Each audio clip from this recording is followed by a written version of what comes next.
poses. Try and pick up what I'm putting down. M-U-L-L-E-T. Vibes. My day was usual business. I walked with hair full of stress. Some would say that this was getting banal. As I sipped upon my coffee, an epiphany dawned on me. I would find my career. Cause when it's business in the front and party in the back, you know you're gonna be okay. Cause the boss is on your ass, waiting for the weekend, can't see the light of day. It's the Mullet Man. Yeah, it's the Mullet Man. Yeah, it's the Mullet Man. Well, it's the Mullet Man. Vibes. The mullet seemed to call me, so I took a trip to go see just what kind of man I could become. So I went to the barber, my words couldn't have hit harder, and then the deed was done. Cause when it's business in the front and party in the back, you know you're gonna be okay. Cause the boss is on your ass, waiting for the weekend, can't see the light of day. It's the Mullet Man. Yeah, it's the Mullet Man. Yeah, it's the Mullet Man. Well, it's the Mullet Man. Vibes. As the mullet changed me, I noticed my power growing exponentially. So I used this power for good, as I knew I should, but I still can't get a date.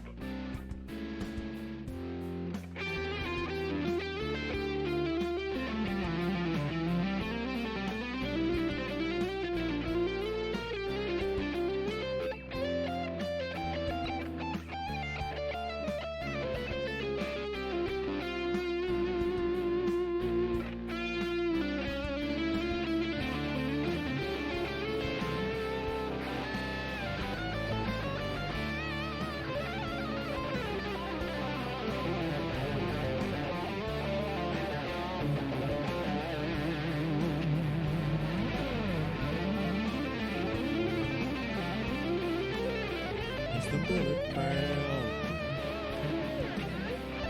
Yeah, it's the Mullet Man. Yeah, it's the Mullet Man. Well, it's the Mullet Man. Vibes.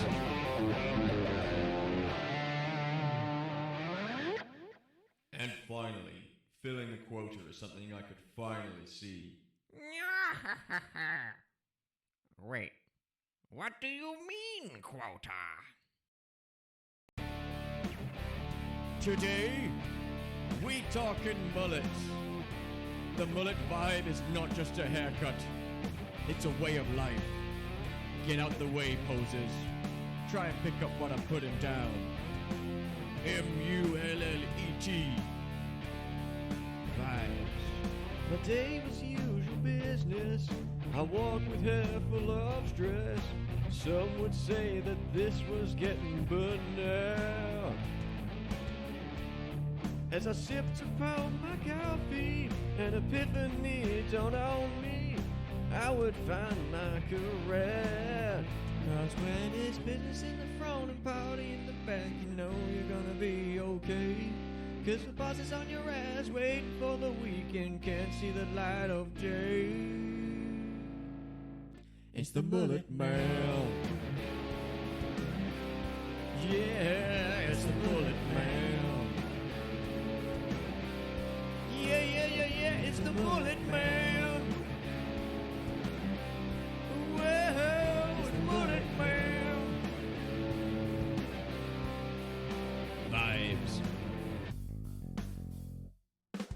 mullet seemed to call me, so I took a trip to go see just what kind of man I could become. So I went into the barber, my words couldn't have hit harder, and then the deed was done. 'Cause when it's business in the front and party in the back, you know you're gonna be okay. 'Cause the boss is on your ass, waiting for the weekend, can't see the light of day. It's the mullet man.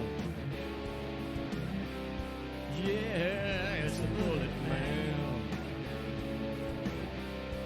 Yeah, it's the mullet man. Whoa, it's the mullet man. Vibes. As the mullet changed me, I noticed my power growing exponentially. So I used this power for good, as I knew I should, but I still can't get a date.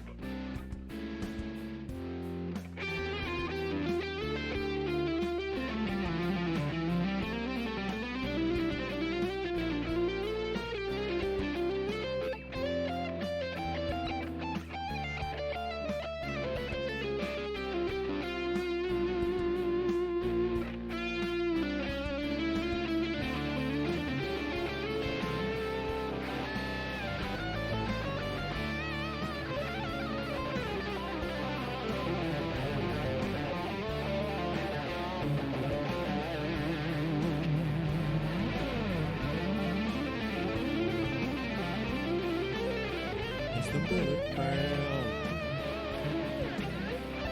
Yeah, it's the mullet man. Yeah, it's the mullet man. Well, it's the mullet man. Today, we pay homage to the streamer's salty snack of choice, and the capo who's brave enough to defend their honor. Sit back and listen for a while, friends. You're in for one hell of a salty surprise. Sometimes streaming requires a meal, but the chat won't let you enjoy your snack. Unrelenting in that mockery, you fire back with words of wisdom and attack. Shut up!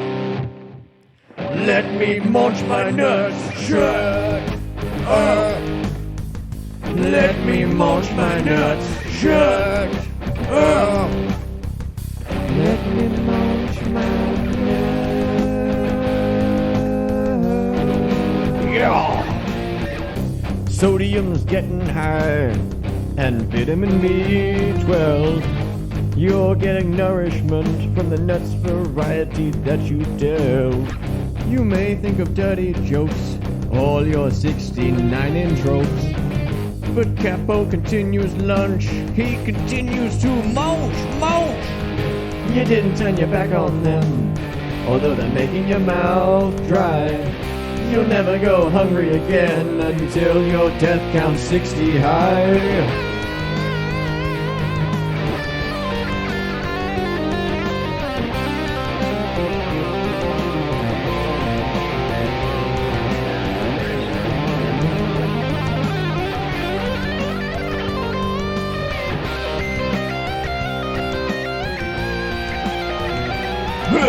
Shut up!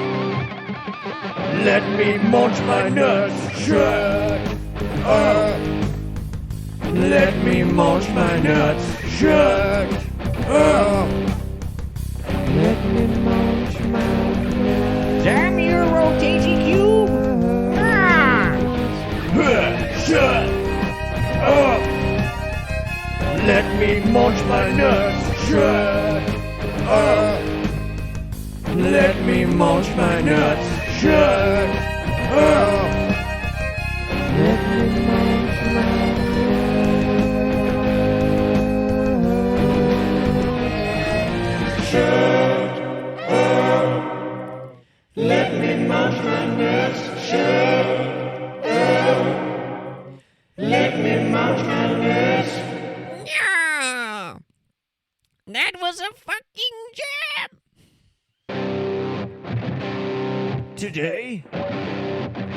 pay homage to the streamer's salty snack of choice, and the capo who's brave enough to defend their honor. Sit back and listen for a while, friends. You're in for one hell of a salty surprise. Sometimes streaming requires a meal, but the chat won't let you enjoy your snack. Unrelenting in that mockery, you fire back with words of wisdom and attack. Shut up!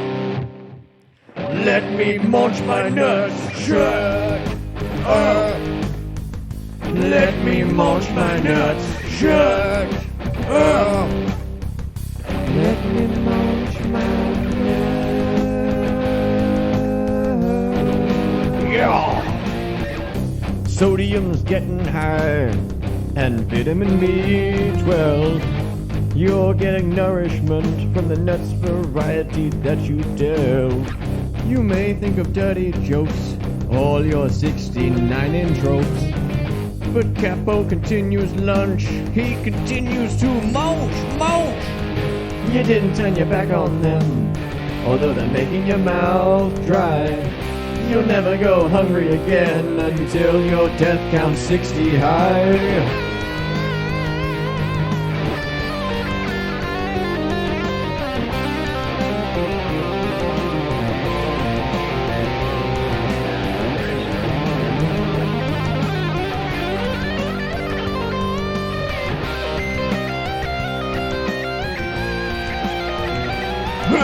Shut up! Let me munch my nuts. Shut up! Let me munch my nuts. Shut up! Let me munch my nuts. Damn you, rotating cube! Ah! Shut up! Let me munch my nuts. Shut up!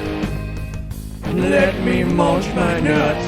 Shut up! Let me munch my nuts.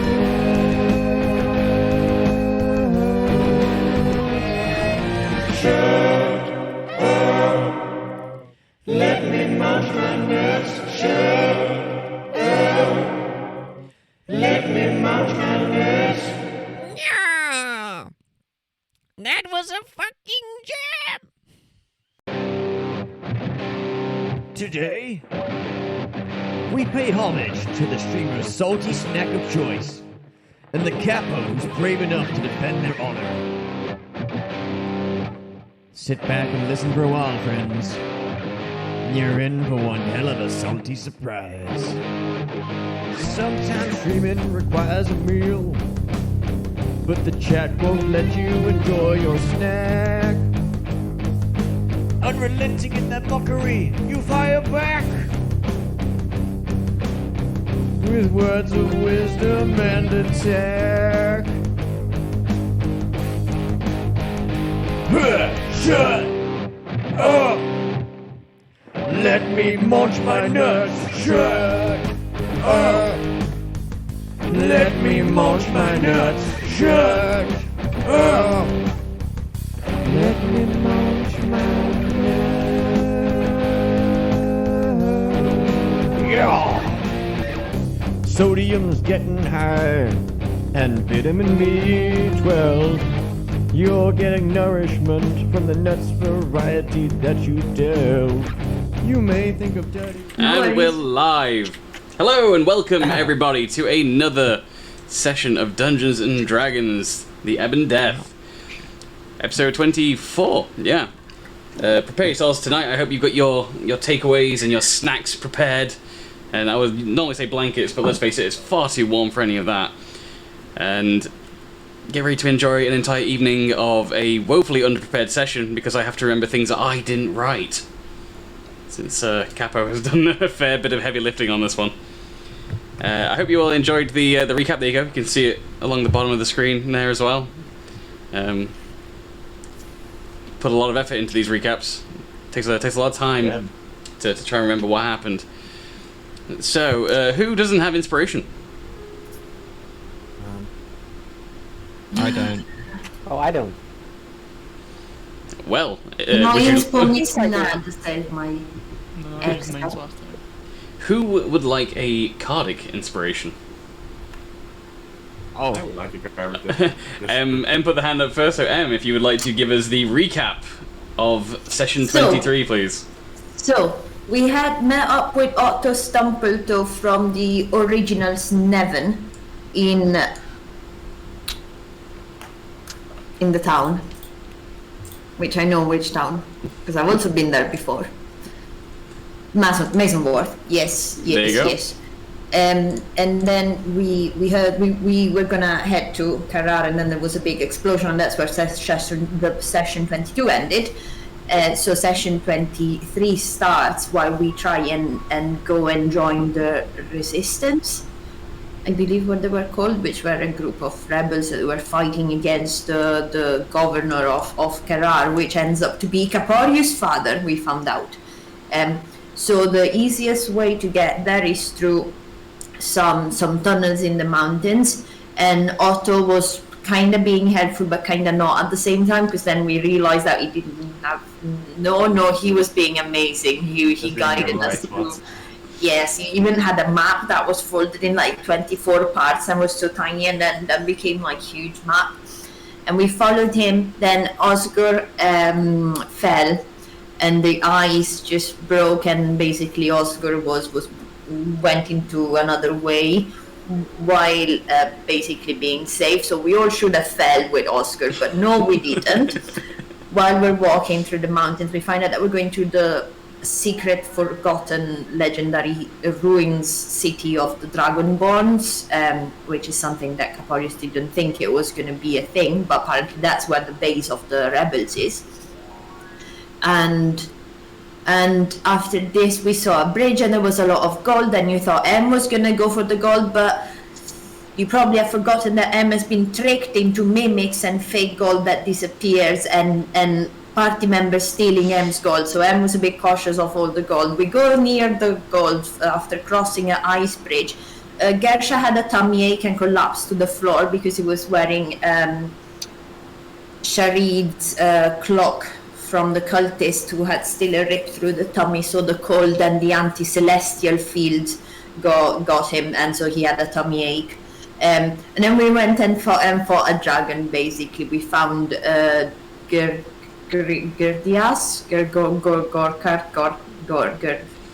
something that sounded like Gird Your Ass, but it wasn't Gird Your Ass, it was an ancient legendary white dragon. Caporius insulted him and then decided to have a surprise round and just Eldritch blast him with his finger. The dragon didn't take it well. We fought, we almost died, and we managed to get him at like 1/3 of his HP when we decided to just leave because we were all gonna die. And so we left, and we didn't take any of the gold. I think he promised. Why'd you have to say he blasted the dragon with his finger? Just why? He Eldritch blasted his dragon with his finger. That's even worse. Is it worse or is it That's how better? warlocks do that, especially when the dragonborns. Preference, I guess. One for your instinct, Eldritch makes it a 25% discount, so that's pretty good. Eldritch 25. Use my coupon code.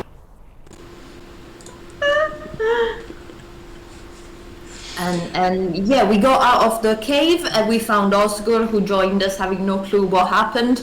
Osgur being the smartest of all and the safest of all, where we were all like frozen and shaken in ice and everything, and yeah. Damn, yeah, that's pretty much everything. Well done, Em. That is most certainly worthy of a Cardic inspiration right there.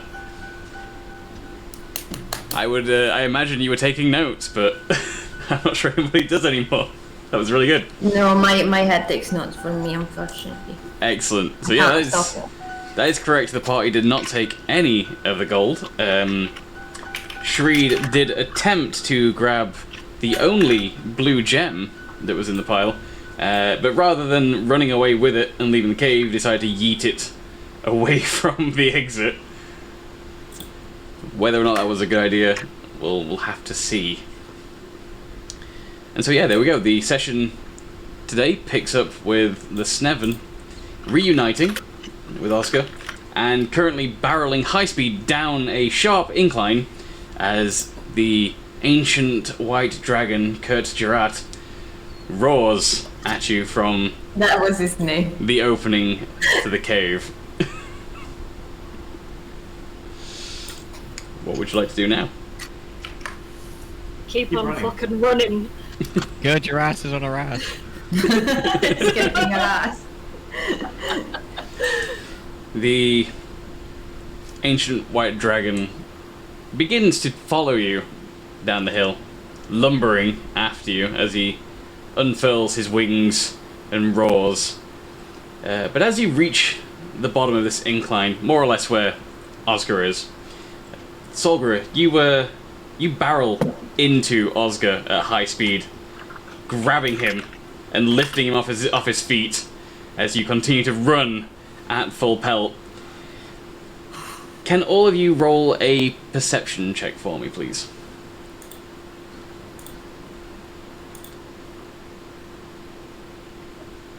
Fourteen. Rolly boys. 19. This is going to be a difficult perception check. 6. 22. 29, not 20. Okay, so M and Oscar are the only two that notice it in time, although it doesn't do much help as M and Oscar, being carried by Solgra, are essentially at the front of the pack while running, and the rest of you don't notice until it's too late. As you run at high speeds away from the dragon, you stumble off the edge of a cliff. Wait, so we're at the throne? Can I grab anybody?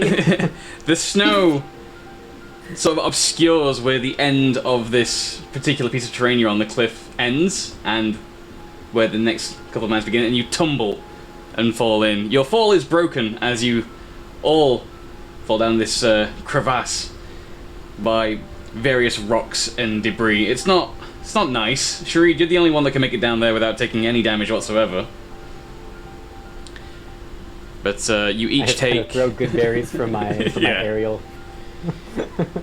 Wait, me and Oscar noticed it and we still fell. Yeah, Oscar was being carried, but as you noticed it, that is when you tried to stop, and Solgra behind you just slams right into the back of you, and you both tumble over the edge. Oscar, he threw me last week, and now he threw me off a cliff. What's wrong with you? If we're taking damage from falling, much I need damage? a reaction to slow fall, reducing my damage by 50. You can, so you'll take 5 damage. It's 55. 55. Fucking hell. Sorry, it says halving it, right? When you fall, you can reduce any falling damage you take by 50. Oh, sorry, I thought you said by like 50%. Yeah, in which case, yeah, you'll take no damage. Everyone else, you're going to take 10 damage before you hit the bottom, apart from Sharid, who takes none as you sort of just glide down or fly above. So you guys having fun? Oh, where did the floor go? Why does As it keep you- leaving me? As you look down to the new floor and around you, you find that this crevasse in the mountain that you've fallen into, it doesn't leave a lot of space for maneuverability, but you can travel through it. It looks like a very small path. There's maybe 2 to 3 feet on either side of you at its widest points, and it definitely sort of tapers as you're traveling it to, I don't know, about 2 foot wide. So some of it's more difficult to pass than others, but you should all be able to make your way through. But as you're looking around, seeing this trail you have now, you notice that looking up, the dragon, Kurtjarat, who was on your tail, looks down into the crevasse, and it's far too small for him to fit down and chase after you. And after a short amount of time pacing back and forth. You can see the snout of the dragon just moving around at the top of the crevasse. He eventually huffs and begins to give up on his pursuit of you. And you hear bellowing above you the voice of the dragon as he says, No mind. I will find you either way. And with that, you begin to hear the sounds of a stompy dragon stomping sulkily back up to his lair. Just dum, dum, dum, here. I just sort of whisper under my breath. Yeah, you better run. I think I need to roll. I was gonna ask if I could like walk in parallel, like above the crevasse, just to see what the above place is doing. But as I see the dragon, I just dip down and follow along on the floor. So you can see that the path that you're on looks to be fairly well travelled. There's a lot of various boot prints in the ground that have frozen, going in both directions. And you can see that to the south of you, it begins to descend, likely, as Otto remarks, heading back towards the city itself. And as he looks at his map again, doing his best to open it up into just tiny space, and sort of like puts it up against the wall on one side of the crevasse and looks at it, he says, yeah, if we follow this one north, that should be it. Definitely. And he begins to fold everything back up again, puts it back in his pocket, and he begins to head north. Mr. Stumpletoe in his map reading? No, we good. We trust him. Not We at just all, gotta but what are we gonna do? Okay. Okay, so as you follow Otto, he does turn to Caporius, who's closest to him, and he does say, Don't tell the others. I'd really appreciate it. I may have been reading the map upside down when we got to the dragon's lair. I think we were meant to be on this path the entire time. But just between me and you, okay? I have my suspicions. It's quite alright. It's alright. Well, it turns out, accidentally, I got us there in the end. But, yeah, pretend I meant to do this.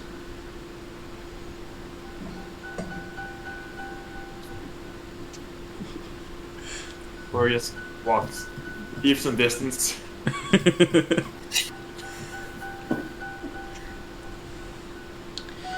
You find that you're still under the effects, even now, of the anti-celestial field. Caporius, you still sense the absence of Bahamut from your mind. Gershaw, the things happening to you continue to happen to you.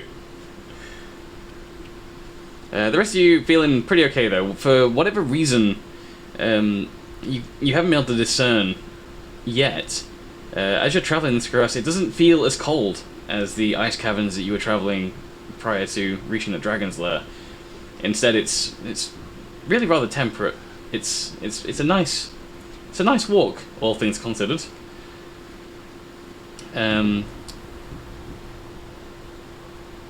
Who would know? Caporius, roll a history check for me. History, help them.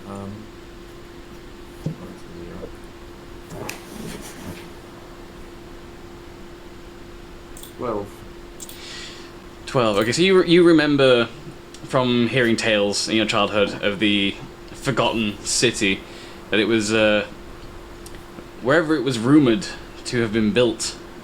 Should it have ever existed, it was known to be rather warm despite its cold surroundings. Possibly something about the location, although the exact details have since slipped from memory.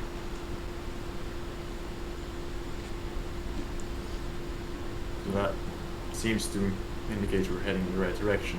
Like it's getting warmer. Yes, it is getting warmer. You just don't know why. Should you have ever known. But with the 12, you're not going to remember that particular story. Well, not not much to do except keep going, I suppose. It's warmer because we're getting closer to the sun. We're going to the sun. It's as you say that to the party that you notice, Kershaw, that you're actually beginning to descend now. You're traveling further down the mountain. It's warmer because we're getting further away from the sun. We're You're going away from the sun? floor.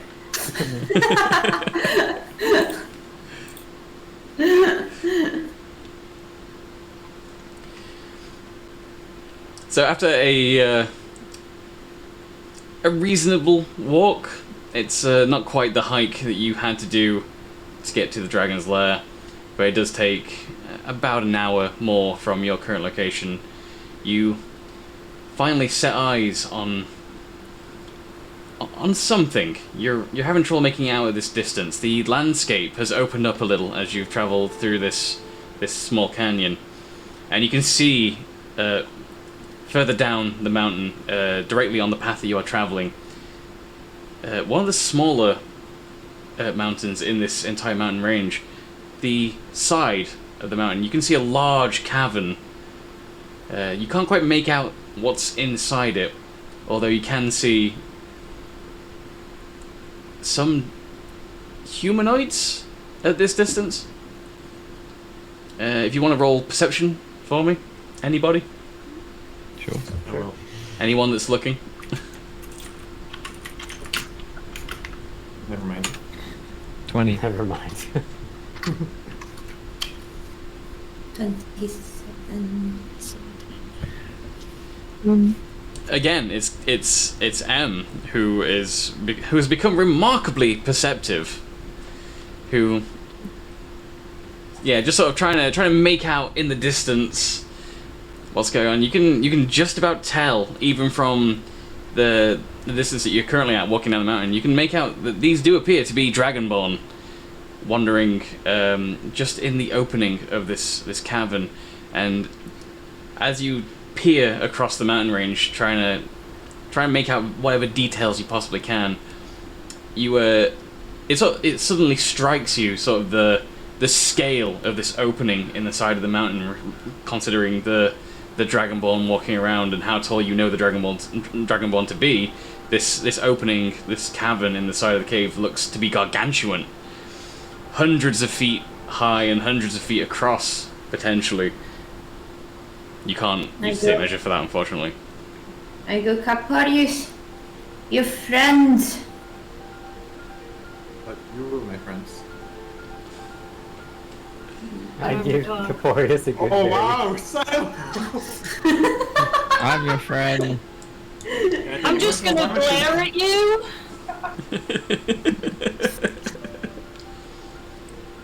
You can have more than a group of friends to look like you. They look like me. Can I look over, try and... With the assistance of pointing them out, you have to strain your eyes a bit because you're still reasonably far away, but you can in fact make out Dragonborn amongst the various figures moving. Luckily, you feel a sense of relief as you don't see a single hint of green in the clothing. I will make my way towards the cave. So you're still have to do a bit of traveling for that, as it is in the distance, and it takes you longer than you expect to sort of close that gap in distance. The traveling, as you look at this cavernous entrance as you walk towards it, just the size of it sort of blows you away. It's almost like an entire bite has been taken out of the side of a mountain, and you're unsure as to how anyone has missed this particular landmark. Although you can see to your right currently is the sea that was north of the peninsula. In fact, you're at such a high altitude that if you were to look out across the ocean, you could very likely make out the grand walls of Bjargeth has someone taken a bite out of the mountain? Out of curiosity. You don't know of any creatures that would be that big. You would be terrified to learn of such a creature's existence. This as you're approaching, you can see that this cavern is hundreds of feet across and hundreds of feet tall. It's really is like someone made a tiny mountain out of food and then took a huge bite out of it. That's kind of looks jagged around the rock face. But you like to assume that it's maybe natural and not actually created by some sort of creature. I will happily make that assumption. I mean, I've punched rock before. It didn't feel good. Don't know what it'd be like eating it. Can I get a... Actually, no, there won't be a roll for this. So as you... Rocks. Rocks fall, campaign's over, guys, everyone's dead. Yeah. So as you approach this this opening in the mountain, you're still having trouble at this distance seeing beyond as the light from inside. You can now see that there is light actually being emitted in huge quantities from inside the cavern, but you're not sure what's producing it. But it does kind of blind you to anything past the immediate entrance to the cavern. And it's as you're walking and traveling, you hear on the winds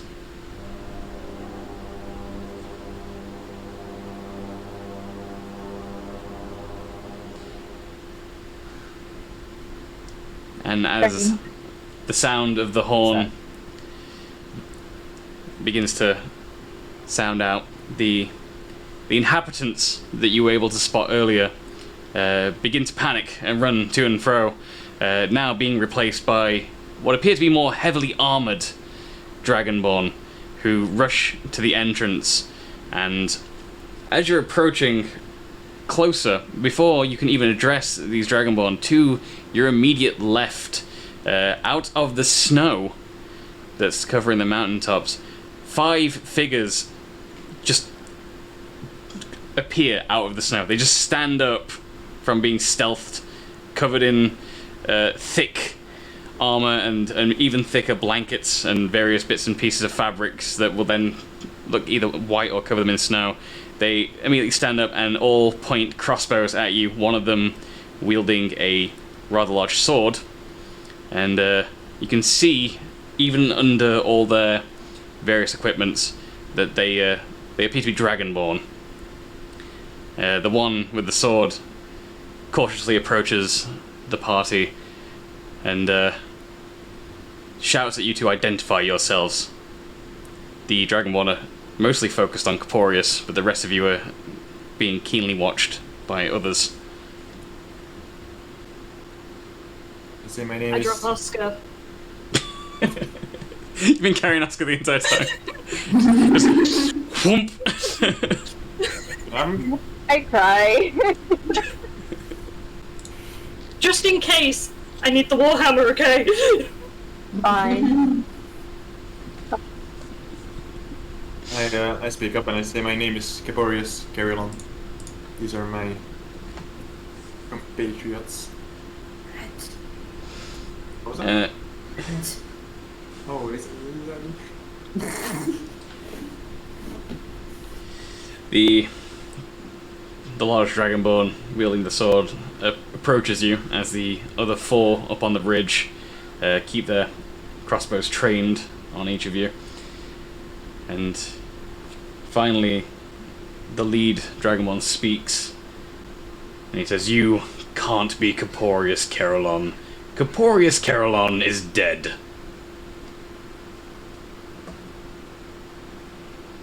Tell you what, I mean, you am did glad that. that is the consensus. But I am in fact Caporius. And I pull out my ring once again. And he snatches the ring from your hand and begins to study it.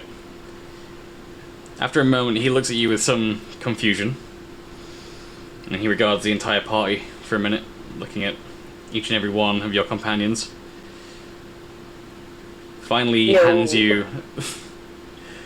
He gives Oscar a nod, still looking mildly confused.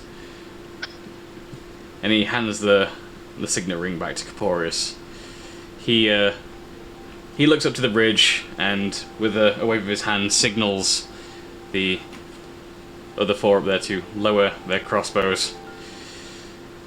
And finally he addresses Caporius once more. What are you doing here? We hear the city is in bad shape.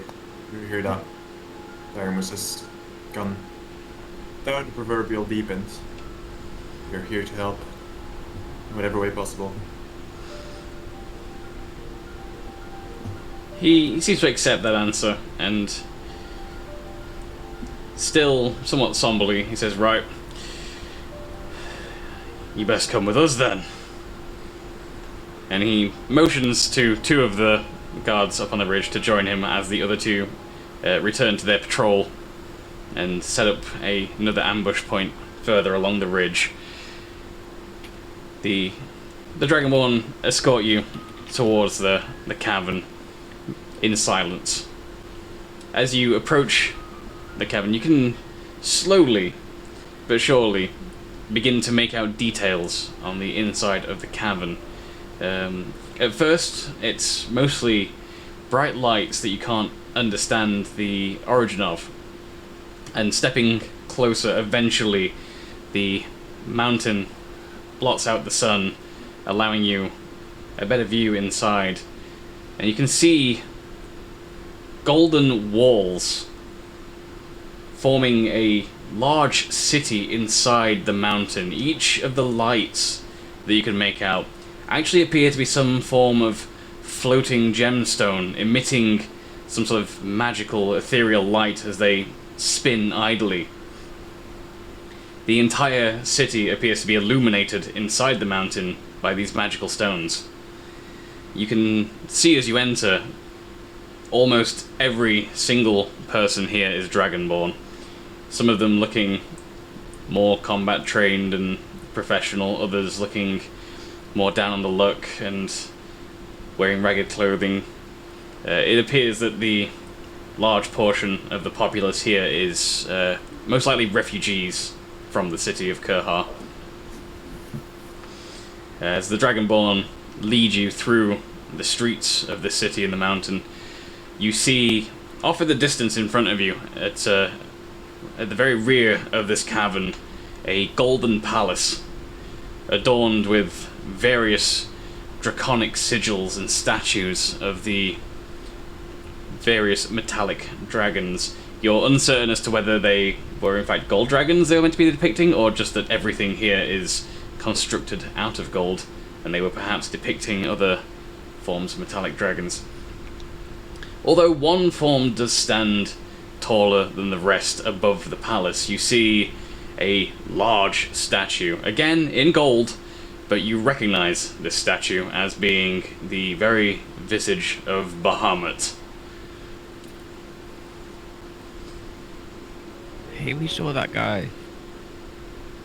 That's your friend. Yes. Yes. I don't know how comfortable I feel with the word friend. More like God that I sold my soul to, but you know. I think Bahamut considers you a friend. Potato, tomato. They could be the same thing. Why not? As you walk the length of this grand courtyard before the palace, you see in the center a monument constructed of gold that looks as if it is meant to be a fountain, but it has no water. Instead, standing atop it is a different form of magical stone that you are unable to identify. The stone itself floating and spinning somewhat more rapidly than the other magical stones in the city which illuminated. All appear to be... Sorry, the main one appears to be a 7 or 8 foot tall gemstone that looks to be made out of amethyst.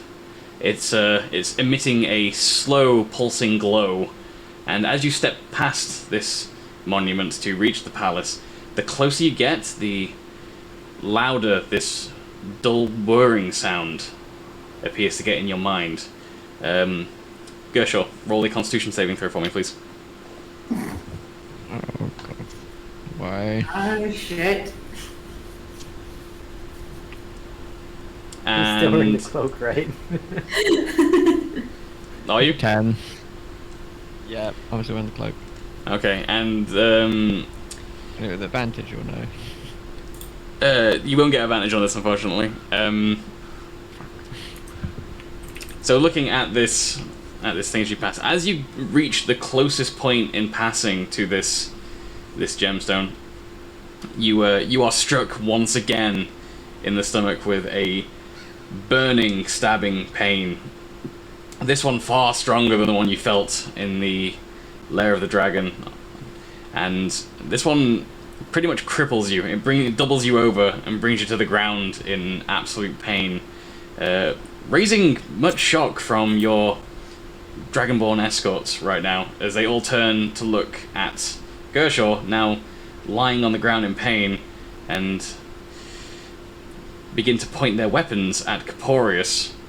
And they shout at Caporius, "What is this? This some kind of trick?" No! Yeah, it's just a stomach ache.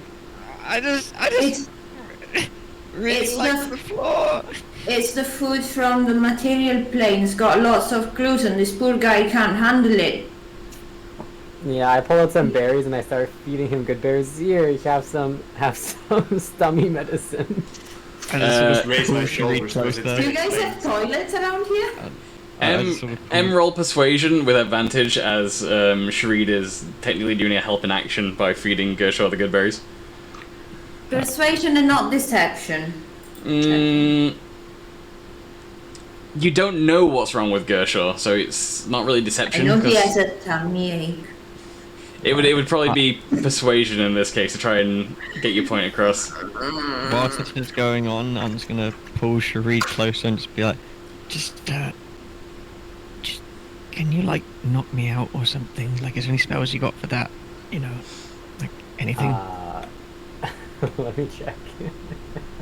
Just really hard. Sorry, did you I just don't roll know that that at friend. 20? They begin to lower their Gluten is weapons. bad. They begin to lower their weapons, and one of the guards calls a nearby guard at his post in the palace grounds and informs him to fetch the doctor and a stretcher. This man appears to be ill. And Can I cast Confusion on Gershaw? you can certainly try.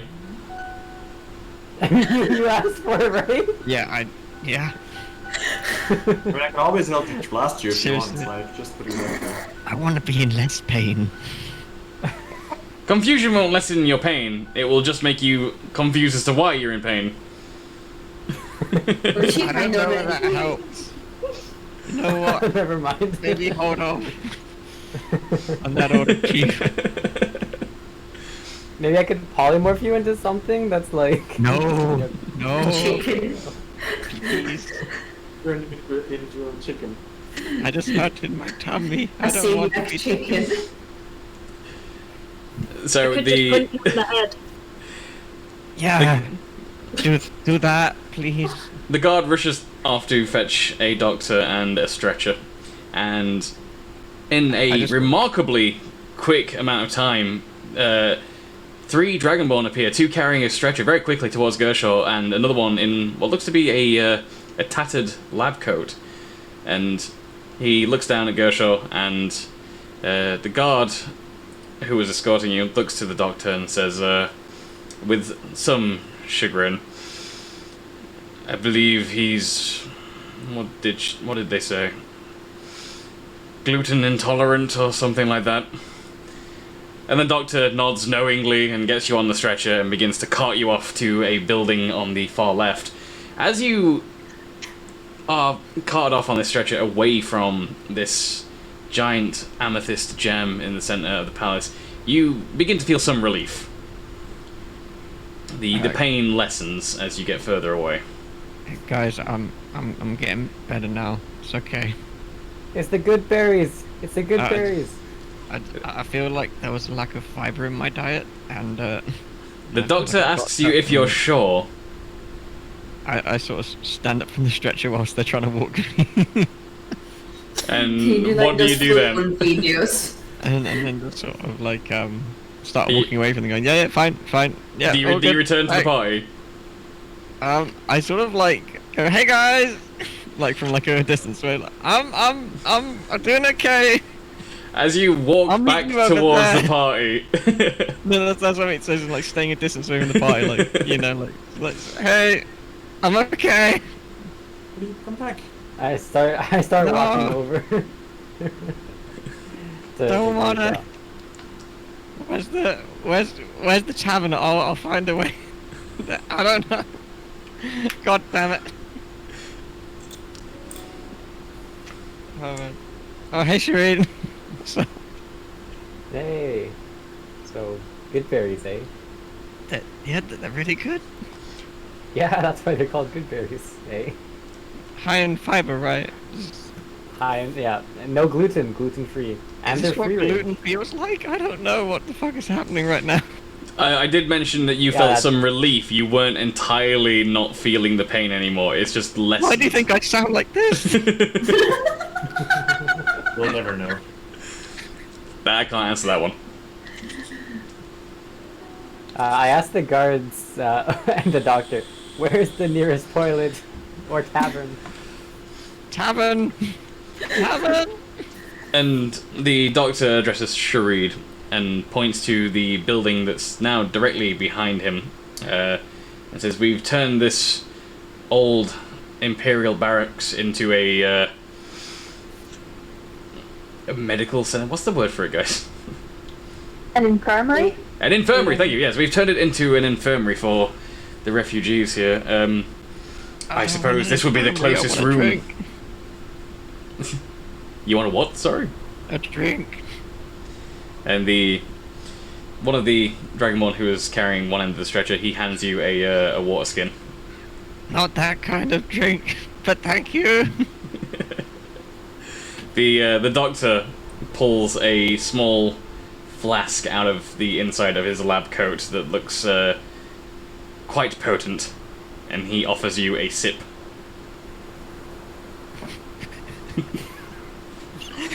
I take a sip. Roll a Constitution saving throw for me, please. Oh, thank fuck. It's hard to speak in that voice for too long. I just need to get pissed on this so I can change it. As long as Right. you don't start talking like the Nadi. Nat 20. Oh my god. You appear to have built up a tolerance in your travels, and you feel nothing in terms of drunkenness. You feel exactly the same as you felt before. I hate this. I hate this so much right now. Look, just...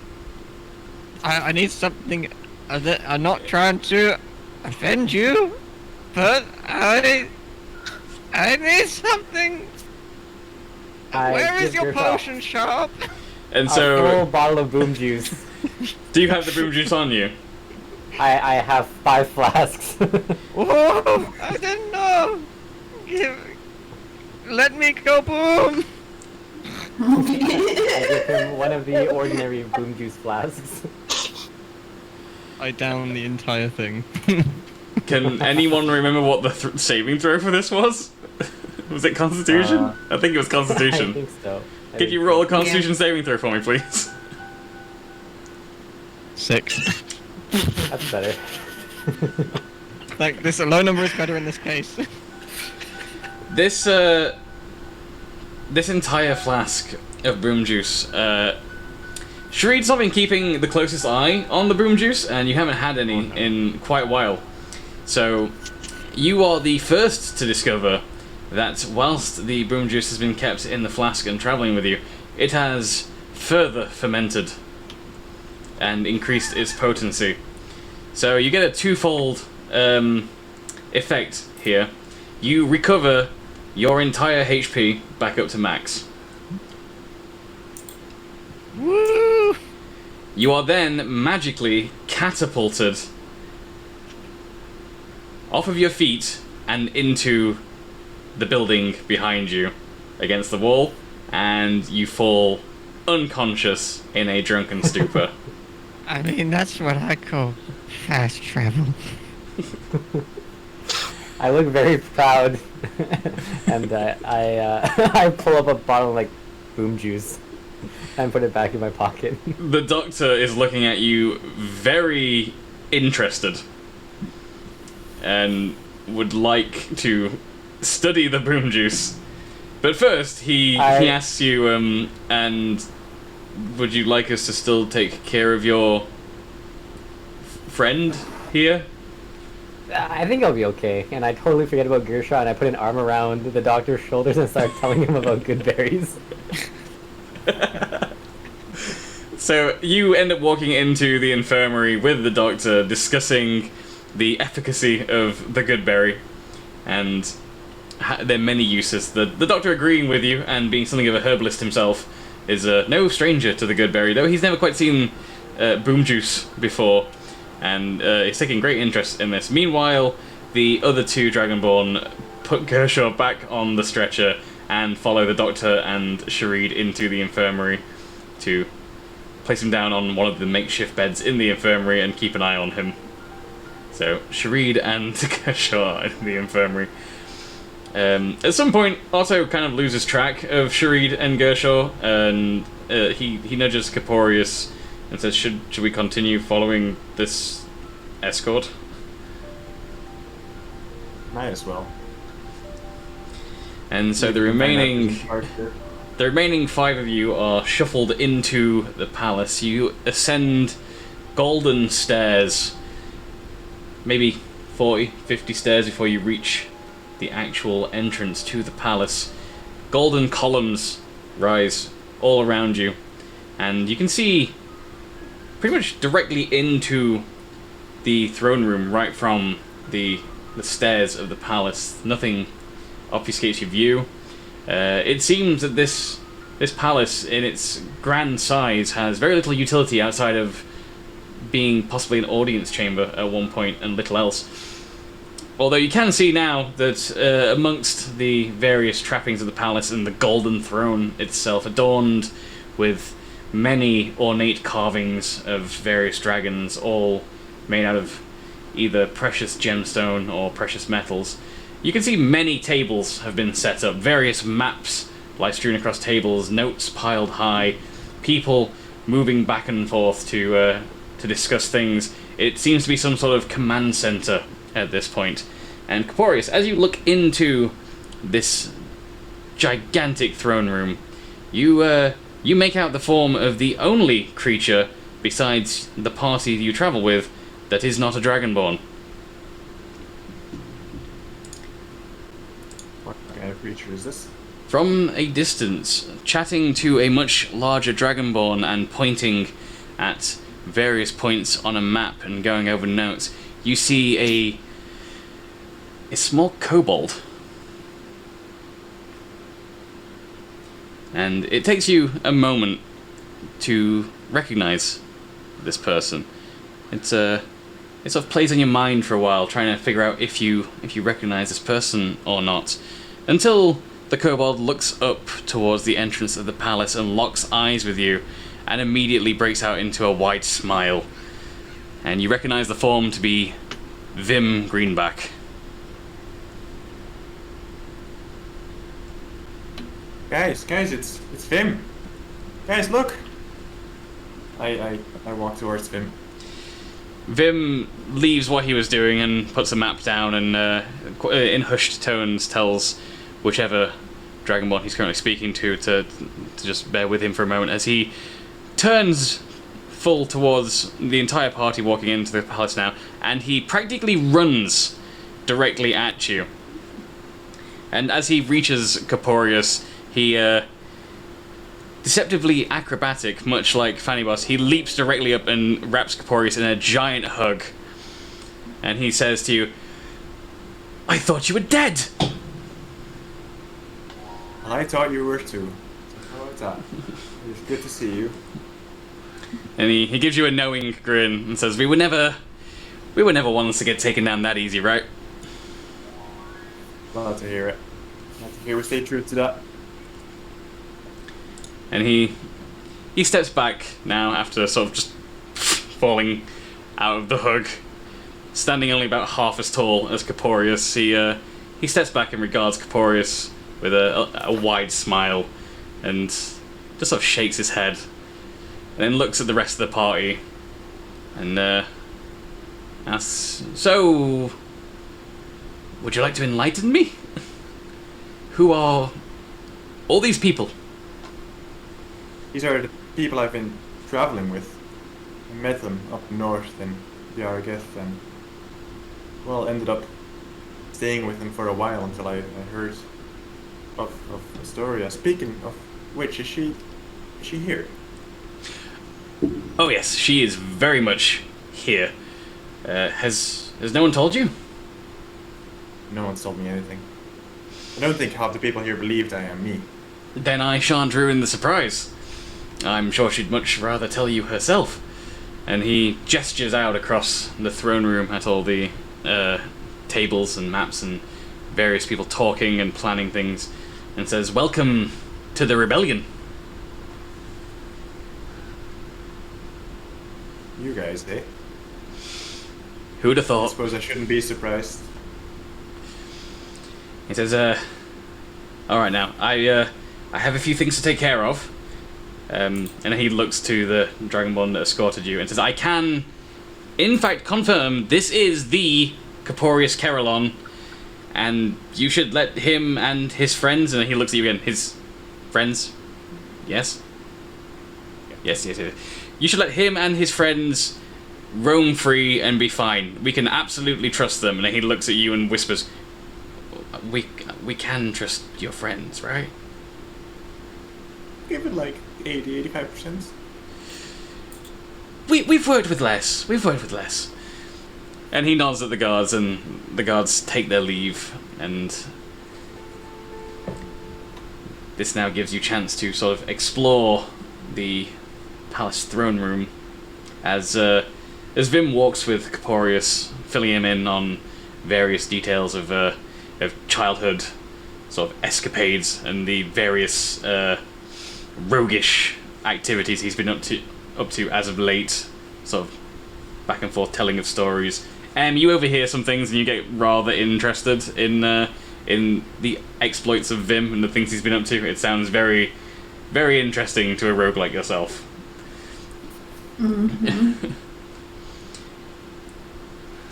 And as Caporius and Vim walk towards the centre of the throne room, towards the throne, you're just kind of like following along and listening in, and sort of tabbing in, because you're quite stealthy. Like, Vim knows you're there, but he doesn't mind. He quite likes having an audience as he gloats to Caporius about some of the things that he's managed to do in Kerhar recently. I'm just pretending to look at all the gold. And there comes the 85%. The rest Wait, of you now wasn't have... this like an organized holiday you said? I'm just visiting. I didn't... What? What? I'm not here. So while Caporius and Vim catch up, and M follows, what are the rest of you up to? I think I'm just going to look round and look at the person closest to me, which I'm going to assume is Fanny Boss. It's just a bit fucking ostentatious, isn't it? Yep. Yeah. Fanny Boss, you recognise that some of the architecture here in this palace uses dwarven smithing techniques for the gold, and you're intrigued to know more potentially as to how this came to be. This is not an area that the dwarves had ever really ventured out into when staking their empire, and you don't know of many works in the world where a famous dwarf was involved in creating such grand structures that weren't part of the empire. So you're left a little perplexed at the craftsmanship that you're seeing, although you can appreciate the entire city, let alone the palace, is very well made. You think possibly too well made for the Dragonborn.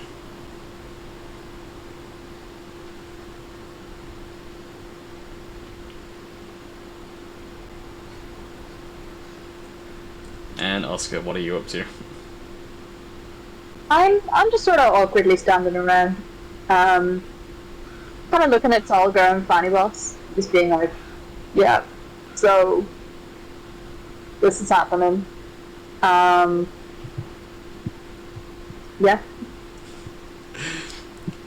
Okay, so while you sort of mingle with the various members of the rebellion in this throne room, some of them looking fairly busy, others turning to Solgra, of all people, and just sort of double-taking, and be like,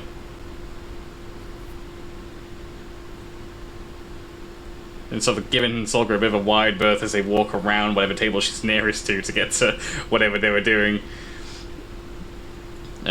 Some of them begin to warm to the party's presence, eventually even sort of not staring at Solgra as much anymore, but she does stand to be the most intimidating person in the room. So we're going to flash over now to Shareed and Gershaw in the infirmary. Shareed, you are currently speaking with the doctor about good berries. And I finished my doctoral thesis, and that's how good berries are made, and here's how you apply them to making medical tinctures. And I put a good berry stamp on a piece of paper. Roll a medicine check for me.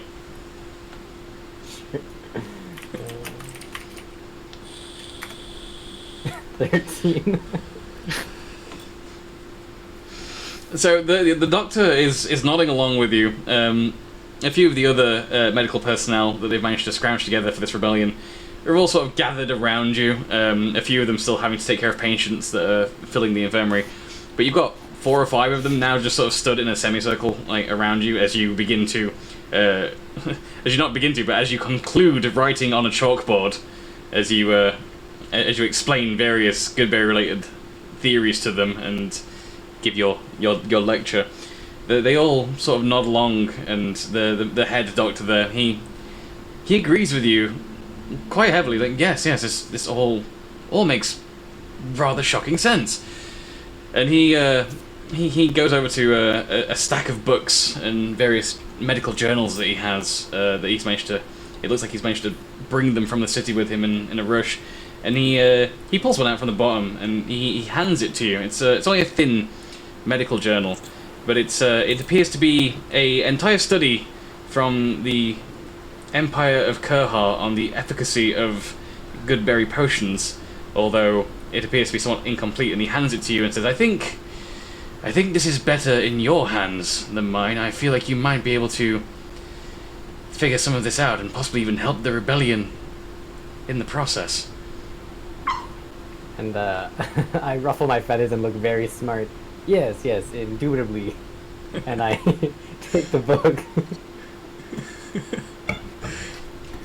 Just having a quick flick through the book first before you'll have to make the time to read it later, but just from looking at a few of the notes and a quick read, you can see that this book contains potentially methods, 4 or 5 methods that would need to be tested that would create something of a megaberry potion that could cure all diseases. Megaberry. But you're entirely uncertain of some of the variables in there and the methods used. It would take some time and research, but you understand the bits in there that the doctor himself doesn't understand regarding your current studies on the Goodberry. I clap the doctor on the shoulder and say, I will test these and verify and come back to you with the Megaberry thesis too. And the doctor looks at you. The doctor looks at you, perplexed, and says, "That quickly? You already understand its contents?" I again puff my feathers and look very smart. Yes, of course. And with that, he gives all you Goodberry knowledge. He gives you a grin and says, "Clearly, you were sent here by Bahamut to help us in our time of need. If you understand this already, perhaps you could help here in the infirmary and heal some of our wounded." Oh, Bahamut? Oh, yeah, I know that guy. He's our friend. He goes like, what does he do? Good warriors! That guy, right? Roll a religion check for me. With advantage because you did the voice.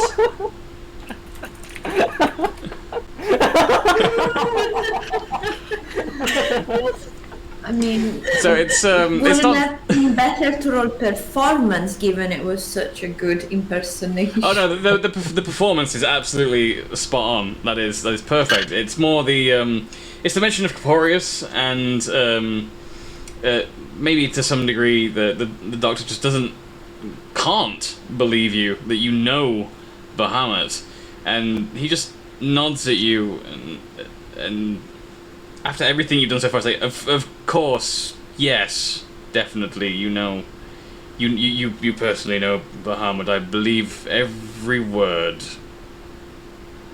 Good. Well, then have some goodberry juice, and I give him 1 bottle of boom juice. And he immediately places it to one side securely, and writes a quick note that he places on it for testing. It says. And Gershaw, after so around the time that we'll get to the point. So around the time that the other half of the party will finish mingling and Corporeus will finish catching up with Vim, it's around about the time that you become conscious again. You will still suffer the effects of boom juice for how long was it last time? Was it like a 3-hour thing? But the time span of the effect of the boom juice has tripled now. For 9 hours, you will be at disadvantage and be in something of a drunken stupor. Where am I? One of the medical personnel in the infirmary rushes to your side and sort of like, presses down on your shoulder to stop you from sitting up and says, "Now then, take it easy. None of us are quite sure what's wrong with you outside of the..." And then he turns back to look at Sharid and the doctor says, Boom juice, I think it was. That's evidently clear, the boom juice. As for whatever else is going on, we did some bloods. It doesn't look like you're intolerant to gluten, so we're not sure what's wrong with you. I mean, I'm accepting of all gluten and things and stuff. I'm not a food bigot, so it's like that's fine. But it's I really like boom juice, but you said it was clear. Like I thought boom juice was more like a reddish color. I don't know. I just drank some of it. It didn't seem too clear to me. No, please, sir, please listen to me. You are drunk. Yeah. You had boom juice, but that is not what is wrong with you. Can you think of any reason that you would be in pain without an injury? Yeah. Would you please tell us? It's a secret.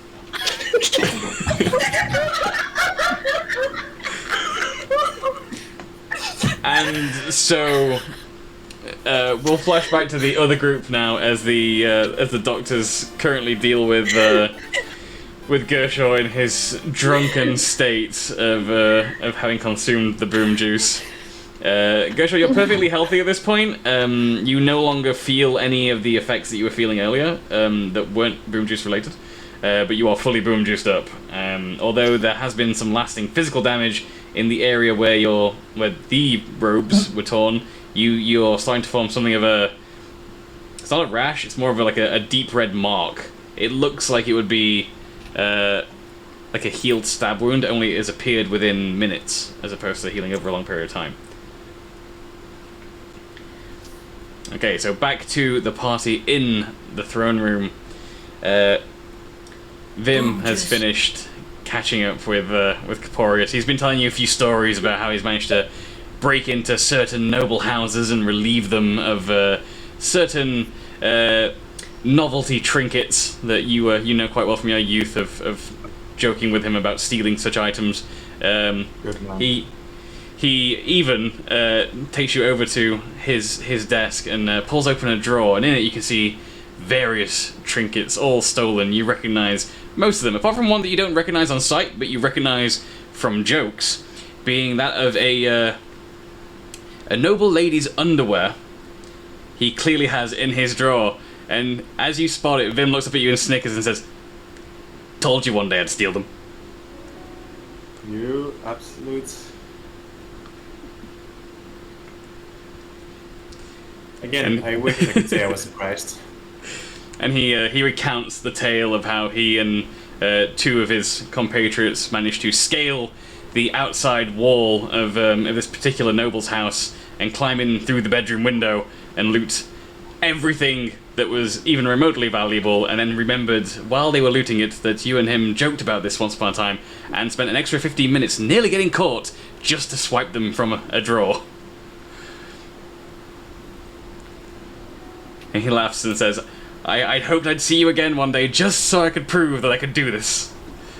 And he closes the drawer again, looking very proud of himself from showing off his haul of pointless trinkets he's stolen from the various royal families of Kurha.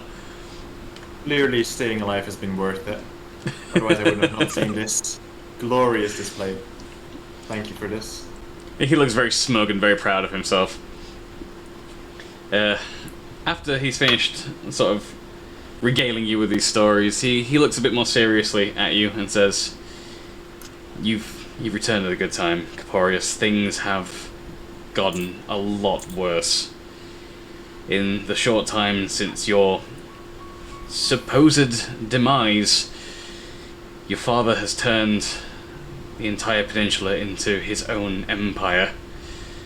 And anyone who doesn't fall in line,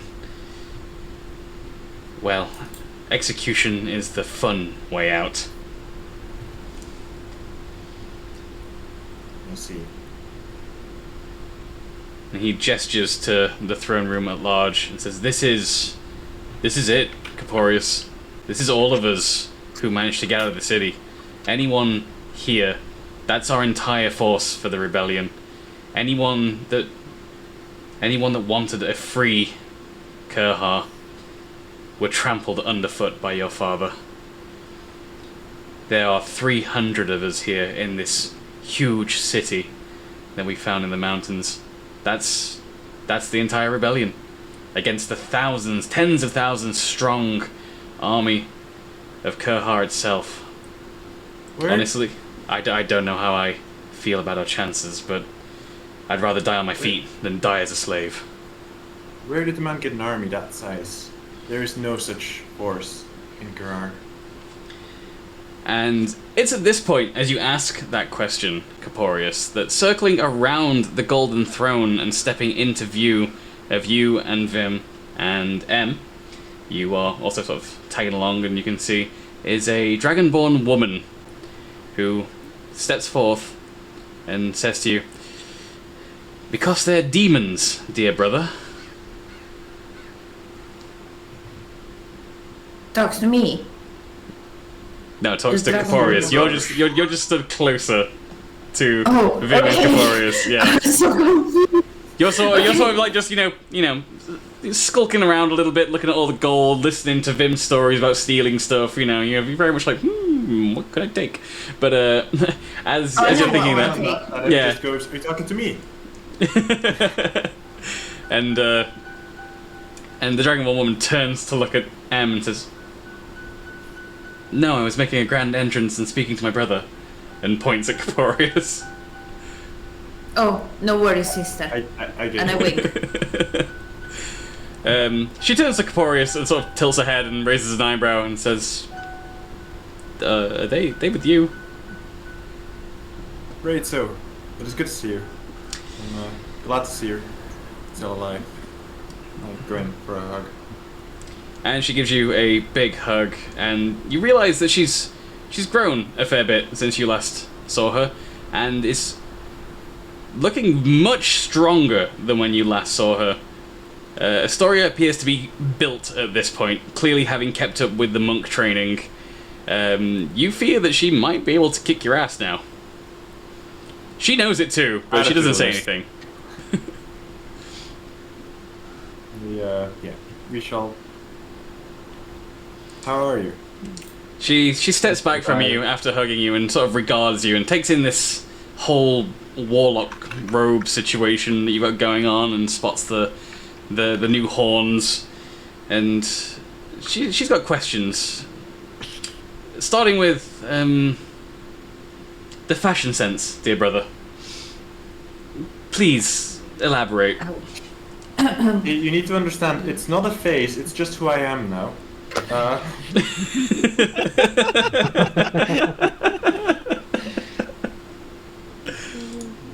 I have found myself a god. And he has given me powers. He has helped me survive to this point. But this is just how this is what I look like now. It's just. And she picks up on this talk of gods, and she asks you, I'm sorry, Kapori, you're gonna have to elaborate more than that. That something about a god?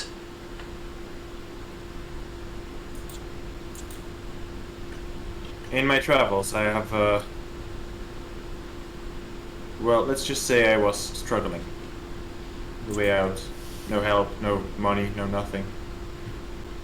I was picked up by Jorn, who apparently you maybe knew of. And she nods at you and says, "Yes, Otto, over here," and points across the room at Otto, who's currently chatting up one of the Dragonborn guards at the entrance. And she sort of scowls a little bit from a distance at him. Says, he had informed me, as he's been passing messages back and forth past the border of the Empire, that that you'd made your way to Jorn, to Sir Don the God, and you had been faring rather well in his care, is what I had heard.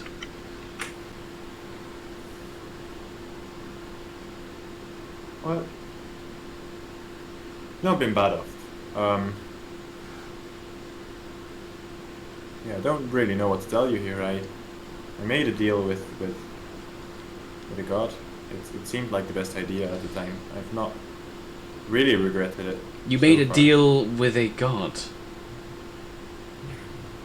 You can do that? Turns out I flippin' can, yes. In fact, I've seen a statue. I'm sure you know of him.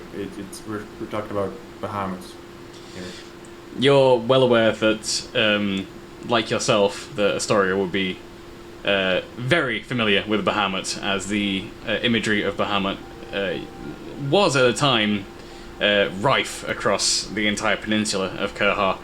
And at that, she breaks out into a wide grin, and she says, "But of course, Bahamut, you are his emissary. You are who we have been waiting for, brother. With you by our side, we will finally free Kurha." You seem to know more about it than I do.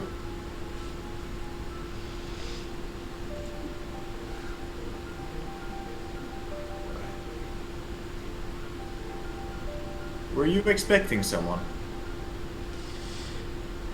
Not precisely. There are some relics here in the city. We've managed to discover a few things about the history of our people. One of which being that Bahamut was said to, in our darkest times, bring freedom to all Dragonborn. Surely you are this sign. I mean, that seems like a lot of pressure. I'm just some guy with a friendly god. And she asks you, can you speak with Bahamut directly? Normally I can. Don't seem to quite work the same way here for some reason. And Must have made our way close to the city. She quickly calls over a Dragonborn a sort of a what colour is he? Bronze. I think he's a bronze dragonborn. Sorry, let me check my notes. Yes. So she calls over a dragonborn who I'm sorry, I'm gonna have to hide the thing on OBS now. Sorry, the notes have to vanish so that I can open spoilers. Am I in the room to witness all of this, by the way? You are. You kind of sort of to the side. Vim's got his eye on you right now. Like Vim's kind of like he's watching this reunion of Astoria and Corporius, but he's also like side eyeing you because he spots a roguish soul in you, and like part of him wants to see you attempt to steal something, but the other part of him is like it's probably not a good idea. So he's just kind of like keeping an eye on you right now. Well, I already know what I want to take from the place, so. Take long. didn't take long at all. Okay, so your sister Corporius, sorry, she calls over a scholarly looking dragonborn who appears to be a sort of a bronze dragon descendant, and he looks familiar to you. And as he steps forward, he sort of pulls back his very wizardly hood and looks at you, and you recognize him as please correct me if I'm wrong, because I didn't name this character. Thratos? Thratos? Let me... Is it Thratos? Thratos Verada? Yes. Yes, Thratos. Yeah. So you recognize Thratos, the court wizard at last you saw him under your grandfather, the former ruler of Kurhar, and he recognizes you immediately, and he himself sort of goes through these various emotions, first shock, and then surprise, and then finally a big grin appears on his face as he reaches out his hand to grasp yours and says, "Corporius, I'm so glad you're alive!" And you're alive as well, look at that. Twitch says, but of course I had to. I was the one who helped your sister with getting you out of Kurhar initially, and then setting up this rebellion here. And as the two of you catch up, Astoria relays what you've just said regarding your current inability to speak directly with your patron. Though she doesn't mention Bahamut by name, she just mentions your god and that you had the ability to speak with them. And she finishes with, I think you were right. I'm sure of it now. And you can see the two of them discussing something, and eventually Astoria turns to you and finally clues you in that they are speaking about the large amethyst gem in the courtyard outside. And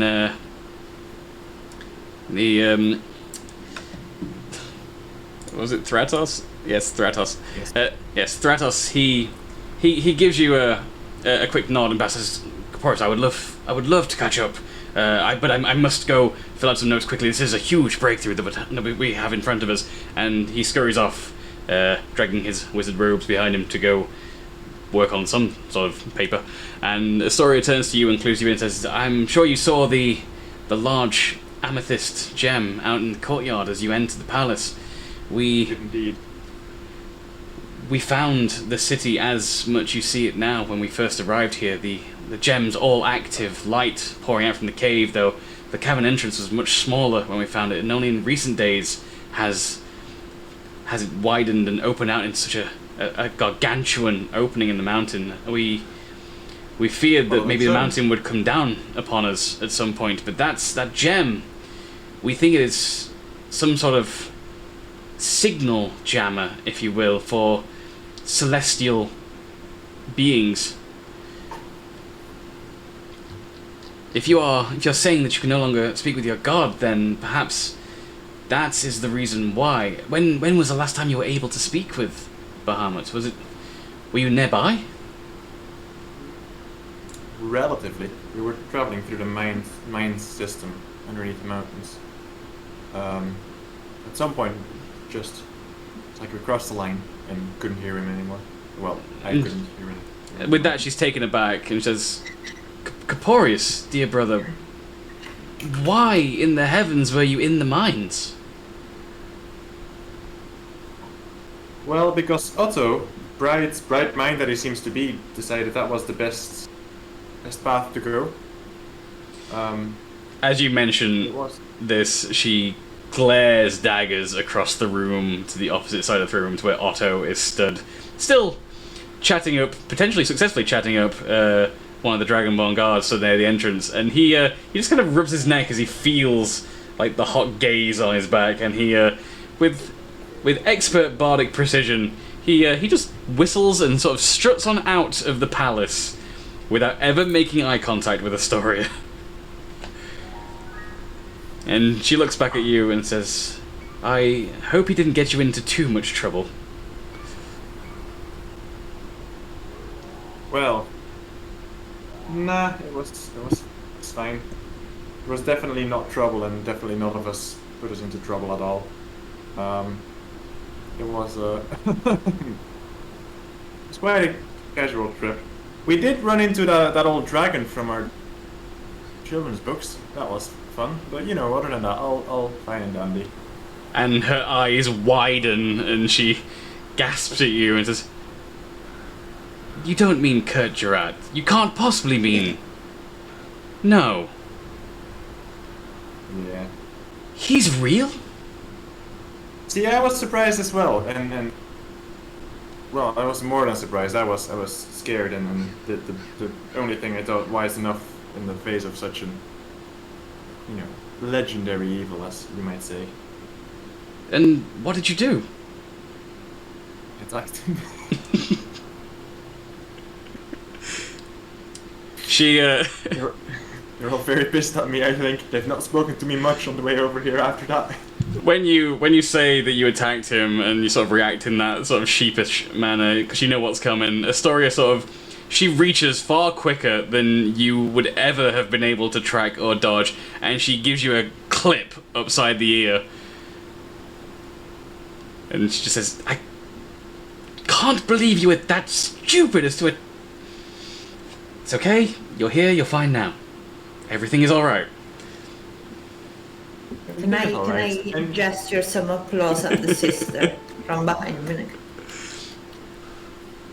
She kind of she realizes from M's sudden applause that she's being quite sisterly with Caporius in front of all these people who are now kind of like staring and looking. She just sort of tends to like hide a blush a bit and go back to being a bit more proper and warrior-like in front of all these people. And at that point is when she does turn to the room at large and sort of presents Caporius to everybody and says, "Dear friends, my brother has finally returned home. He is the emissary of Bahamut, and he will lead us to victory over our father." And the 20 or 30 or so Dragonborn in the chamber with you all begin to clap and cheer and holler like, "Yeah, Caporius, woo!" And all eyes are on you. I join. Woo! Yeah, Caporius! Vim is watching from the side and he sees both Caporius' reaction and M's reaction, and he kind of just doubles over laughing, but like laughing really quietly, like like trying not to draw attention to himself. He's currently failing his stealth roll because he just finds the situation so hilarious. What are the rest of you doing now that you're mingled in with all of these members of the Resistance?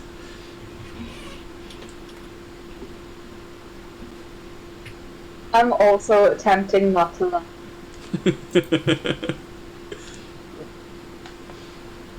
I've just spent the entire time throwing, like staring daggers at Caporius. Ignoring everyone else around me. Just knelt on a back wall. And I was very happy when he got smacked. And it's at this point now that once the din of the crowd begins to quieten down and people start to they're still all paying attention but trying to, like, on the slide just continue whatever they were doing with the planning. Astoria addresses the rest of the party and says, "And I presume you all to be close and dear friends to my brother here."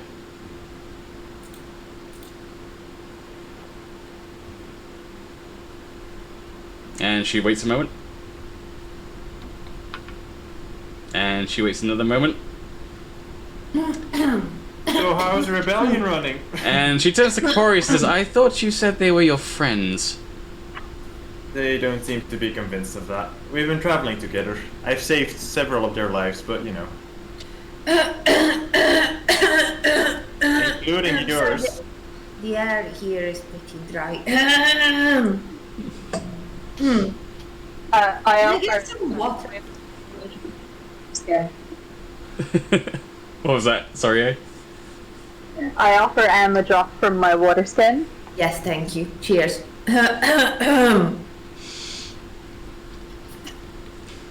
And with a bemused smile, Astoria looks at Caporius and says, well, I presume you probably need a rest after traveling all the way here.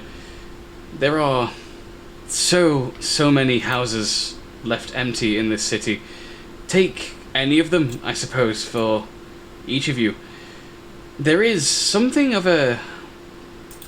I regret to call it tavern, as it's not really...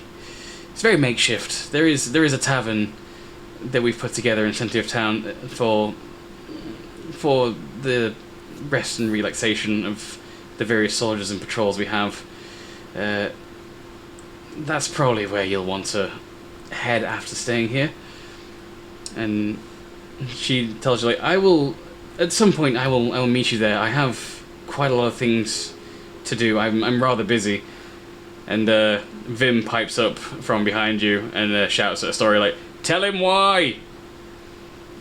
To which she shoots him daggers as well and says, I wasn't going to say anything.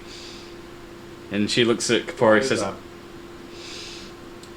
well, I may or may not be the leader of this rebellion.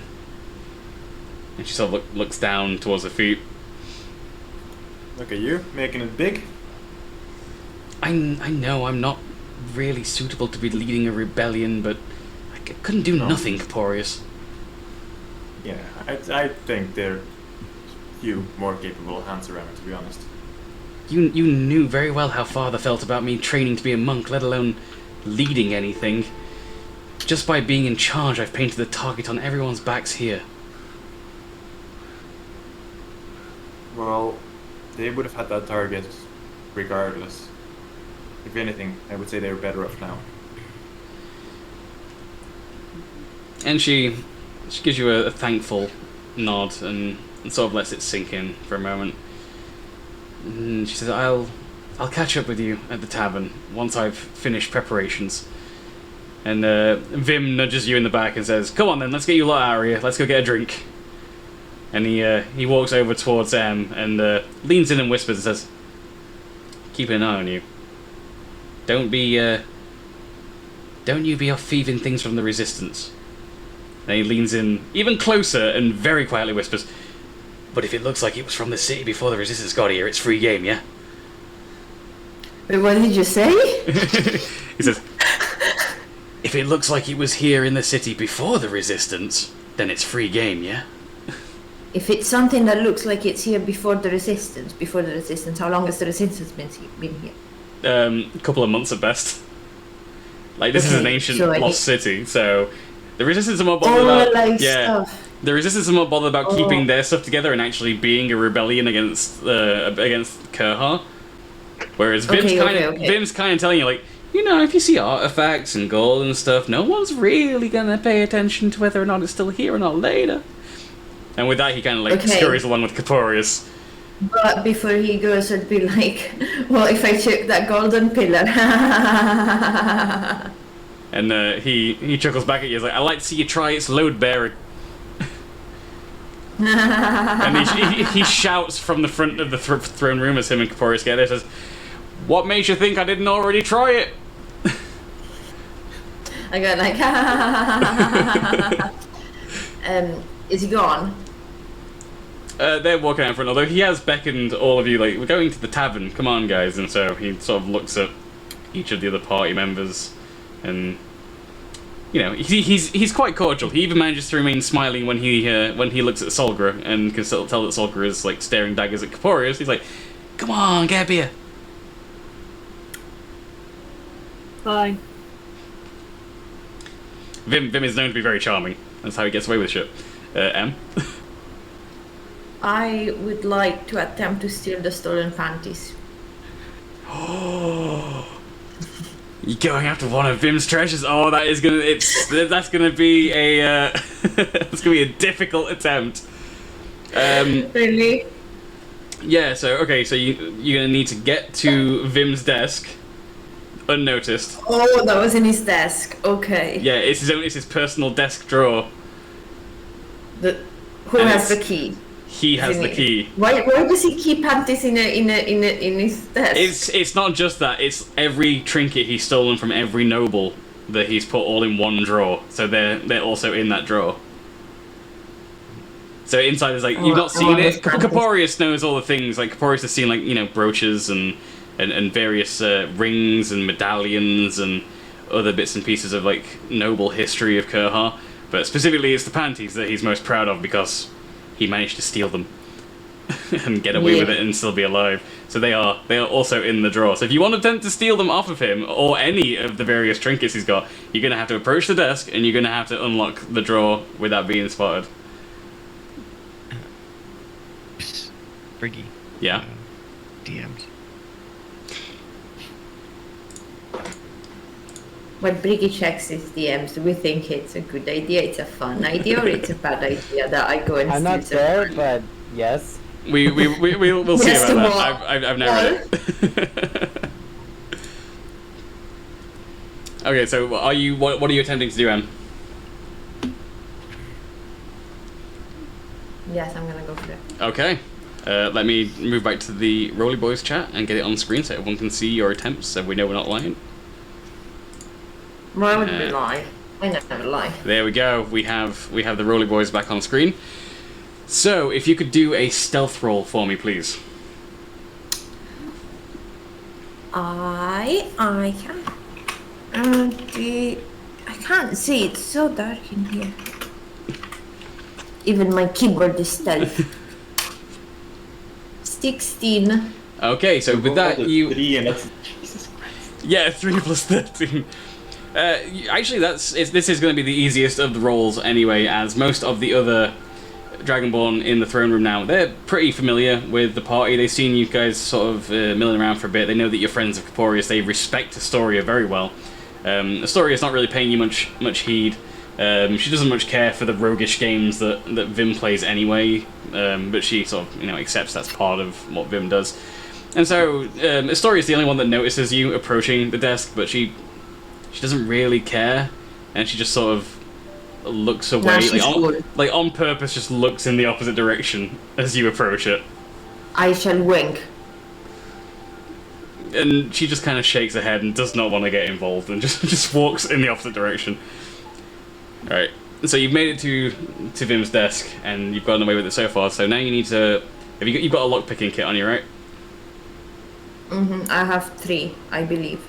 Okay, so using a lockpicking kit, I want you to roll. Oh damn! I don't have it loaded up, do I?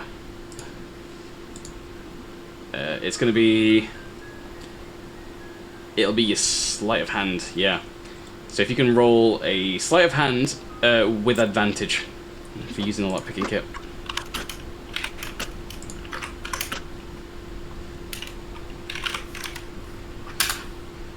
$19.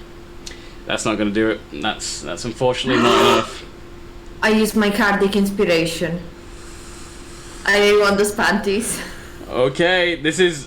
You can tell just before I pull from the Cardic inspiration, but you can tell that this is a very high-end lock. Like this drawer is clearly created by someone who does a lot of stealing themselves and is very familiar with all manner of locks and security and safes. And you're having a bit of a difficult time actually unlocking it. So, sorry, load my deck of cards up. And shuffle the deck. and hope that we don't draw a joker like last time for some reason. There we go, shuffled. So adding to your roll is a 9, which takes you up to 28. 28, which unfortunately doesn't get you in. Oh. Can I add a bardic inspiration to that? In the interest of fairness, I will tell you that you were very close. No, I don't want to hear that. No. I don't Like, I take it I can't add anything to that. like as you're attempting to lockpick it, you're getting frustrated, but you can feel it. It's almost loose. You can almost like I'm gonna get inside it, but you just no. It won't give. You feel like you were close to unlocking it, but this time, this lock, it might even be enchanted. Oscar is offering bardic inspiration. I can't add bardic inspiration to the panty mission.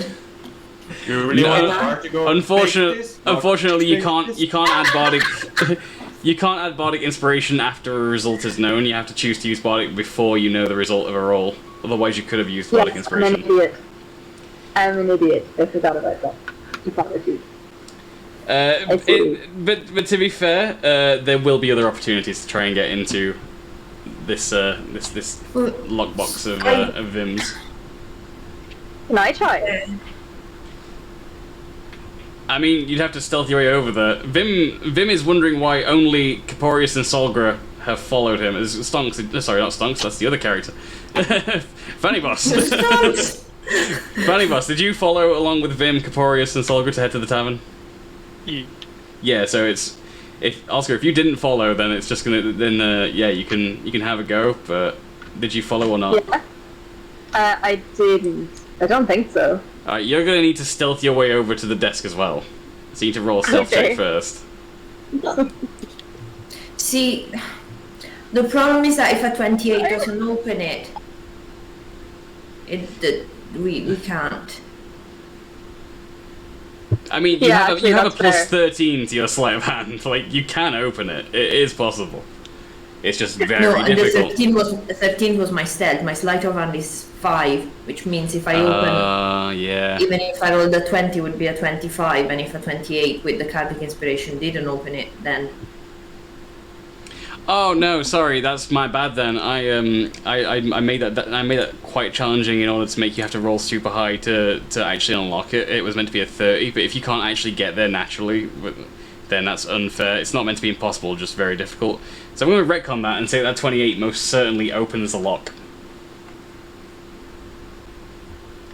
So you I hear... should have done a debate team in school. Shame we don't have debate teams. I will retcon it to make it fair. That's definitely fair. So you as you're working on this lock, you eventually hear the...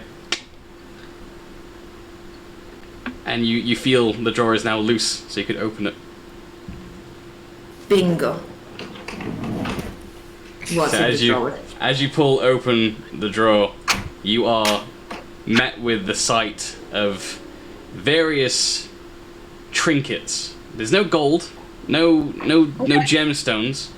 Every single item in here is some form of specific trinket relating to a person. Roll a history check for me. Remember that plus 13 I had on stealth. A 7. Natural 7. You look at each of the items in the drawer, but you don't know anything about Kerhar or any of its noble families or the Carolon bloodline itself. You recognize there is a signet ring in the drawer that looks identical to the one that Caporius has. That's currently in the drawer there. Now you spot that one, but none of the other ones you know any history about. But each of them are various items relating to a specific noble house or a specific noble within a noble house. And there's brooches, there are medallions, there are medals. Some things don't really interest you. They seem to be more for the novelty than for the value. But you do spot a large pair of pants. Also, they're not panties, they're like. Oh no, they're granny panties. Sorry, they are. Yeah, well, yeah, they are like granny pants. But they're granny pants. Okay, I was expecting something like. Oh no, they are. They are not coupon Friday code night. worthy. No. Oh, ew. Okay. They look yeah, clean. I'll take them. They look as if they were taken from an actual Okay. like drawer, not as if they've been worn. You do see now written inside the actual pair of pants on a label a name, and it's Are they Caporius' father? no.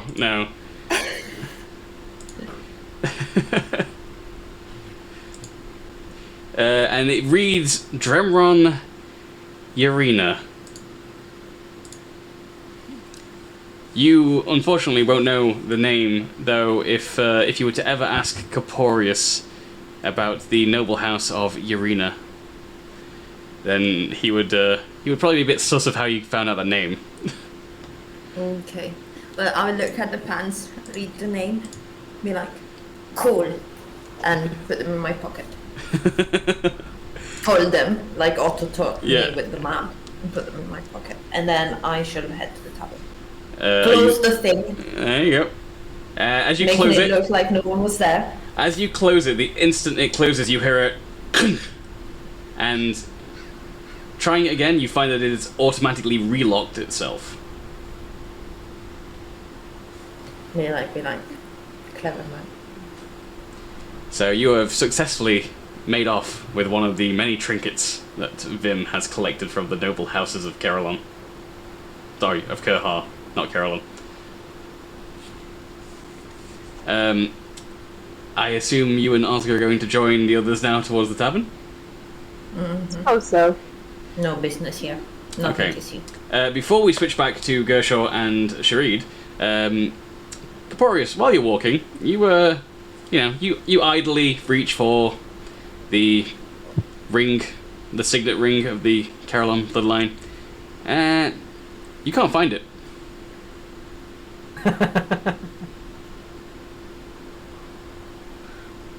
Little bugger. Is it the one in the drawer? I keep this information to myself for now. Okay, so while all this was going on, we're going to flash back to the infirmary now. So this is a few minutes back in the past while Astoria and Caporius were talking. Gershaw, you are trying to be rankled now by 3 medical professionals who are trying to keep you from standing up and getting off of the bed after a outburst moments ago where you stood on the bed and started dancing. You were doing exactly that. They're trying to hold you down on the bed, and one of them is trying to force feed you a sedative, as another one looks over at Sharid and says, "What is the deal with your friend?" I am the pre-gaming master! Genetics.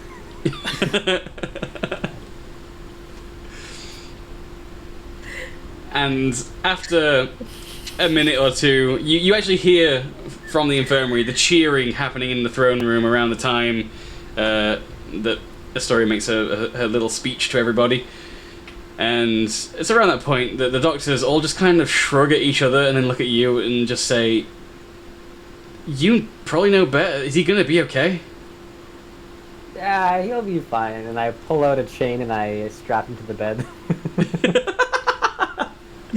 No, we need to go. They We need step to back go. from the bed and look at you and they say, Really? Are you sure he needs to be chained to the bed?" Yeah. No, We'll no. wait for our companions to come. No. Shreed.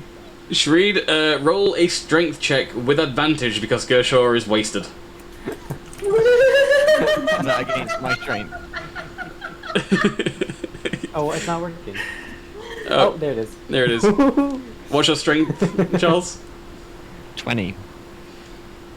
Plus 5. Yeah, but we're dropping that down. Not the plus 5, that's your modifier, but your actual strength being 20. We're dropping that down because you're drunk.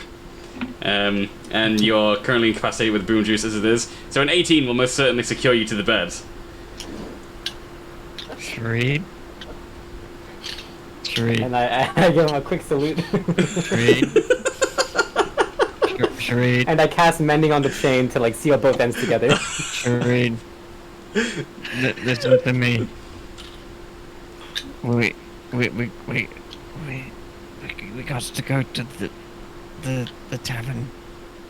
We're in the tavern. This is the tavern. No.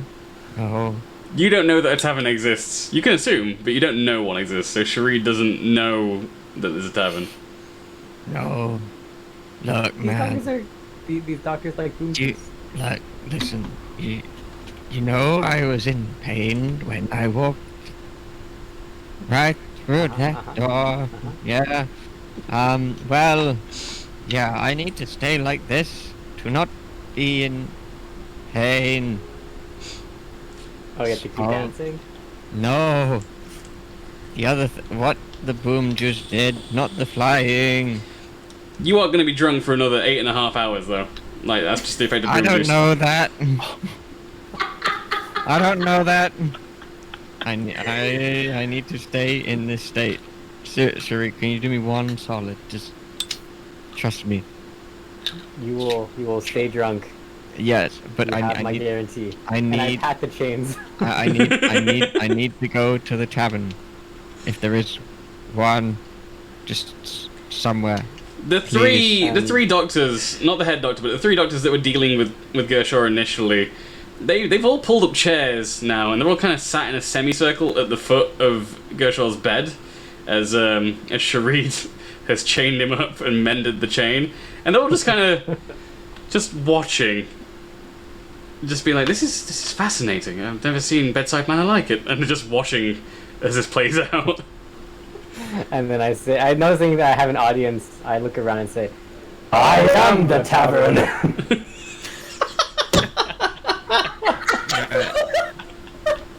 Shareed, what will it take to get these chains off? I say, as your doctor, this is for your own good. No, you know what's happening. You know. Shareed, roll roll medicine. 16. You've got a damn good idea of exactly what's going on, both with Gershor outside of the boom juice situation, but you also have pieced together a very strong idea or theory in your mind as to what the boom juice itself does.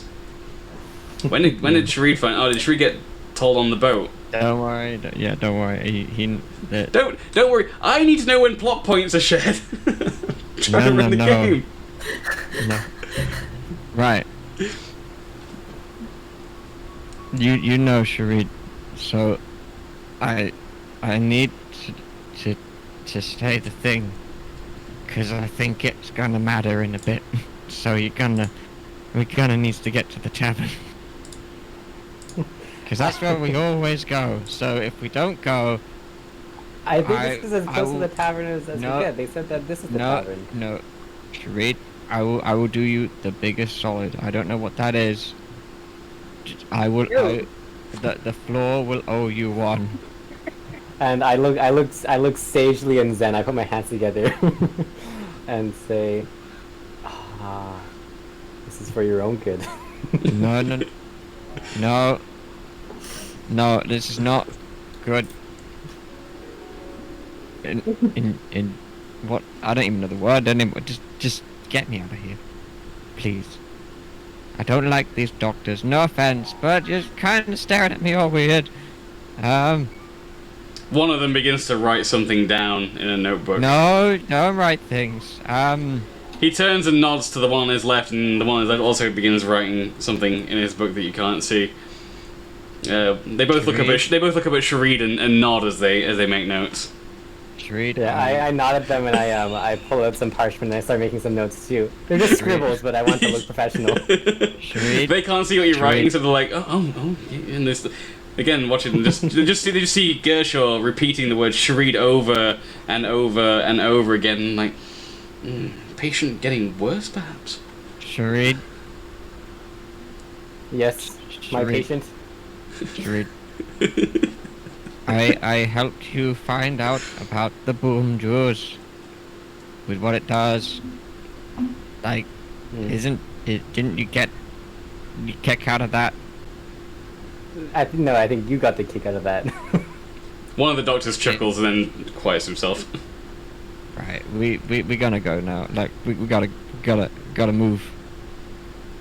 Otherwise, I will inquire about the good here? I Perry. thought they were gonna come visit us. It's Right, around if this you- time, Cherie, that you see out of the actual entrance. It's not really a door. There are no like closing doors on this building. It's just an open front of like building. It looks like an old barracks that's been turned into an infirmary. You see, looking out into the courtyard, you can still see from where you stood the big amethyst crystal that's floating in the center of the courtyard. But you can actually see Corporius and friends being escorted by a kobold walking perpendicular to where you're looking, sort of out of the courtyard. I go wave out at them, and then I say, "See, I told you, this is the tavern. All our friends are here."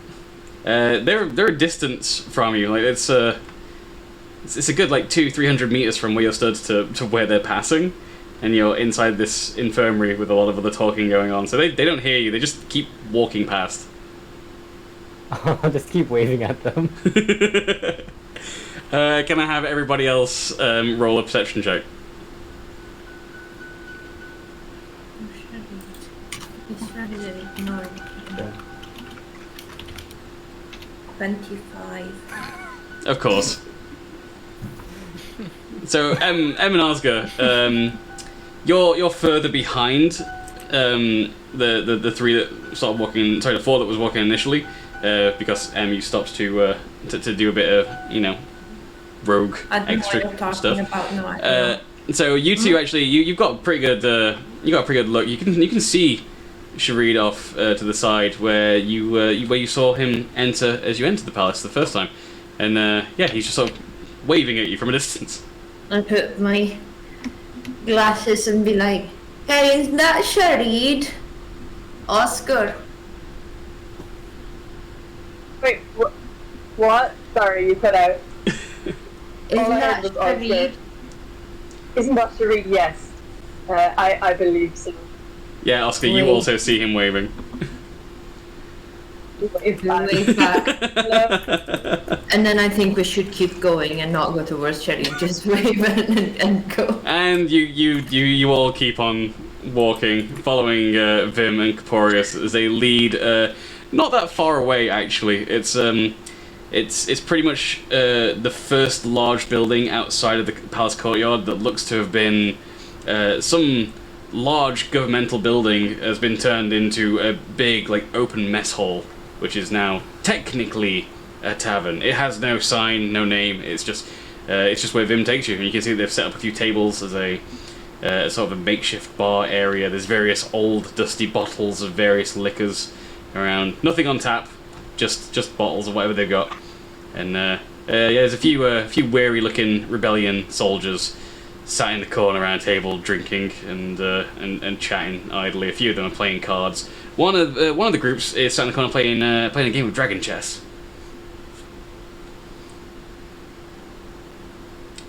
But still, as you guys enter the tavern, we'll just keep for a moment with Sharid and Gershaw on their adventure.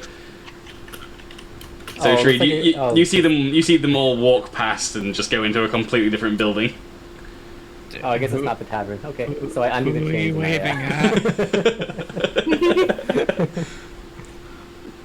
Where are we going?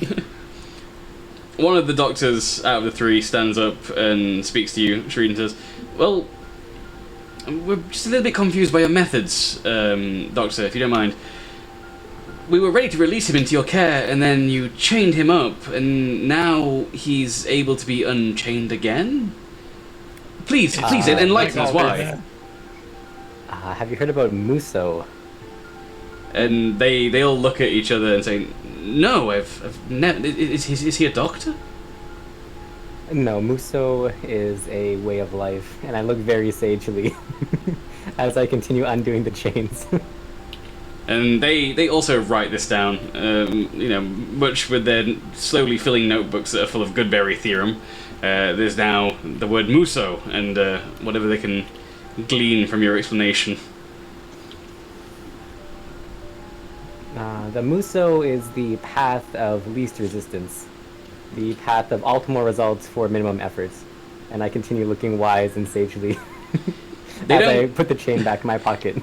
They don't fully understand the spiritualness of what you're trying to impart to them, but nonetheless, they nod at your own sage nodding and write it down word for word as you say it and say, yes, of course, yes, most certainly. Well done, Doctor, well done, that's a fantastic find. And then as I remove the chains, I see, behold, the healed man! His ravings have stopped! See, I'm better. You're going to learn this man. Gershaw, roll a Constitution saving throw for me. And I think I want at the same time to have Shareed roll a performance check for me.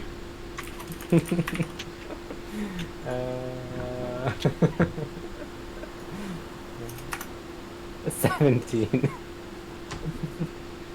Alright, yeah, okay. I was gonna make that wait, how much is that? Yeah, I was gonna make that a 28 DC, but if you add both results together for that.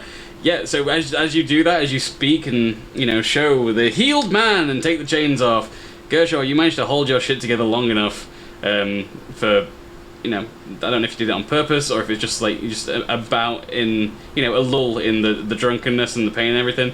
But with everything all together and the performance, the doctors are truly astounded and they believe that Shareed may be one of the most skilled doctors they have ever had the pleasure of being lectured to by. And they begin marking stuff down, and one of them even says, please, I don't know if you'll stick around, but would you sign my medical journal? I'm a huge fan. And somehow I do a shorthand signature, somehow capturing with text the sound of... Wait. On a piece of paper. And this doctor is absolutely dumbfounded and amazed at seeing your signature, and he just shows it off proudly to the other doctors. And they wish Gershaw well, and one of them slaps Gershaw on the back and says, you will be fine. Clearly you are in the care of one of the greatest medical minds of our generation. No, you drive safe. He lets you just walk away, and he looks across at Shareed and says, I think you may have your work cut out for you, Doctor. I give him a thumbs up, and I nod my head as if everything's under control, and I ferry him out to the tavern. Okay, so the two of you join the rest at the tavern. It's quite easy to find. You're able to sort of see what's going on even at a distance, and you did see them enter that particular building. So as the two of you join the tavern, we are going to head for a quick break. Thank you. I knew it was going on. It's time for break time.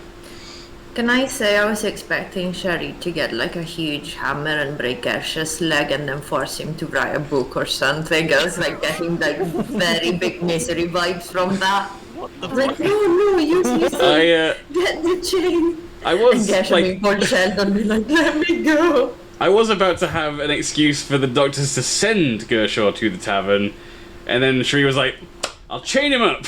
I was like, all right, let's see where this goes.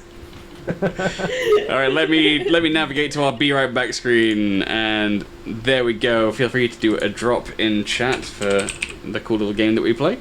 And we are going to take ourselves about a 5-minute break or so.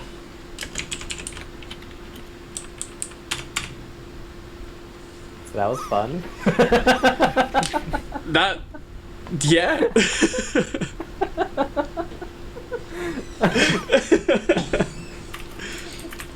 So let me know how you guys are all doing in chat, because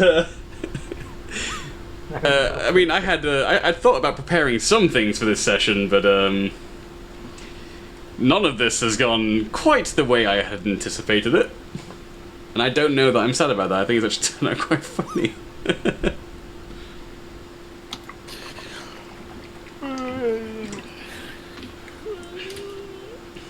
How you doing, Russ? I'm alright. Yeah.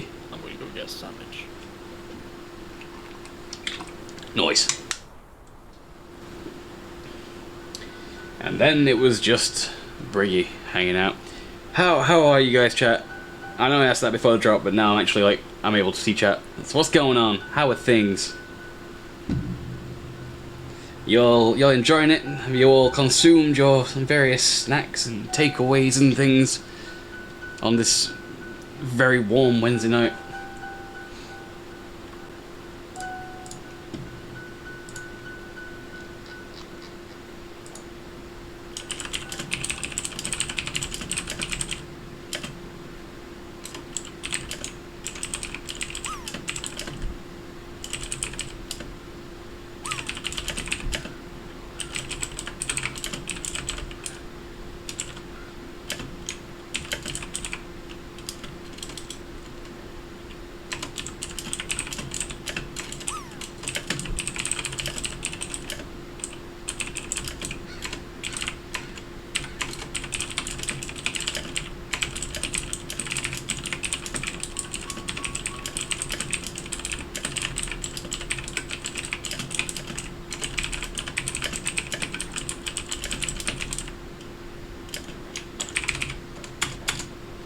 My god, I had a lot of things to respond to. Sorry, chat. I was very quiet while having to use brain power there. Let me return to looking at chat now. What's going on? Pap, doing good. Awake briefly, heading back to bed for night shift. Well, I'm glad that you could join us for as long as you have done, dude. And of course, there will always be the VODs to catch up on, so that you can see how things go down. But yeah, man, thanks for joining us. Keyboard ASMR, I know. Knockoff KFC was good. Nice one, Virtue. Nice. Sergeant Nut doing good. Nice. Hey, welcome back, Jules. Silver, I like this. What, do you like the D&D game, or you like the drop game? Because everyone likes the drop game. Or as M calls it, land. Just listening to the session and practicing Tetris.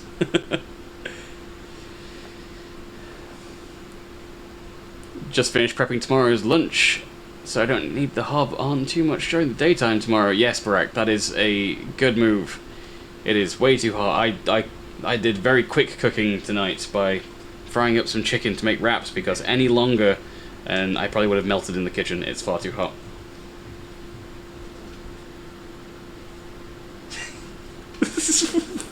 What? Sorry, I was just invaded for a moment there. So no, people are now around. I see that a Cactus and a Capo have also rejoined along with a Charles. I can't drop secrets anymore, Marthouse. Sorry, wasn't quick enough on the secret dropping this week. No. Yeah, don't mind us. We're good. We're cool. We're not here. Unfortunately, dropping secrets kind of assumes that I know what's gonna happen. And I feel that this session got away from me in the best possible way very quickly this week. I'm excited to see what's going to happen next, honestly. I'm maybe more excited than anyone watching. Because I've got no idea.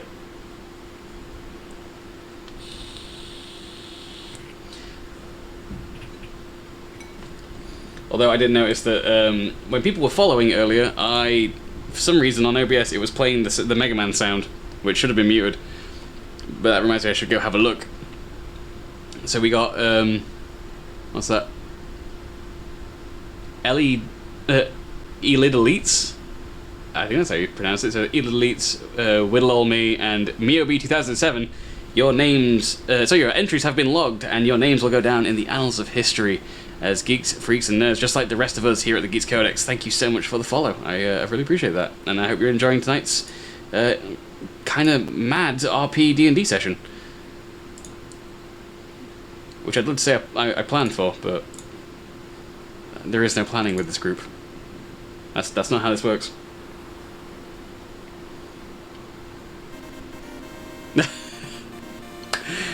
And there we go. The Mega Man sound plays again. And so, Minty205, your entry has been logged in the Geeks Codex, and your name will go down in the annals of history as a geek, freak, and nerd, just like all of us here, hanging out, having a good time. Thank you so much for the follow. I really appreciate it. And I hope you're having a good time following along with the D&D. I can't promise it's going to get more or less insane, but I feel like it's going to get about the same.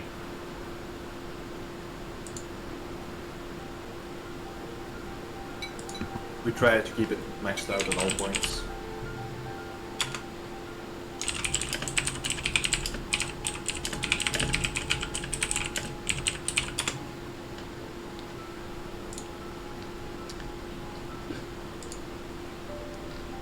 Sorry, I'm trying to catch up on various messages that were dropped.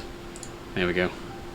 And then back to the D&D chat. This is like the one time per stream I actually get to look into what's going on in chat before I have to start DMing again.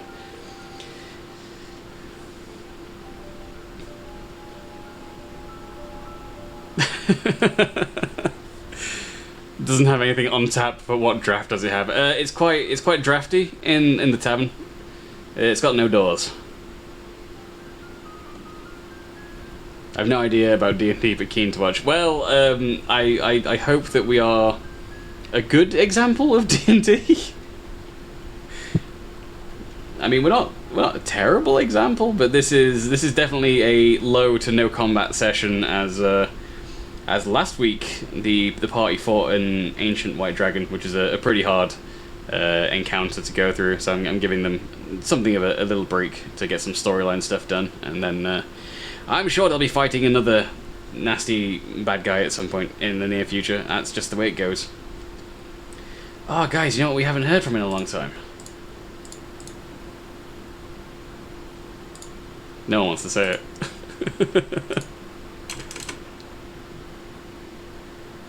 Kevlich. Oh, never mind. Yeah, we haven't heard from Kevlich in quite a while. That is true. That's because he's dead.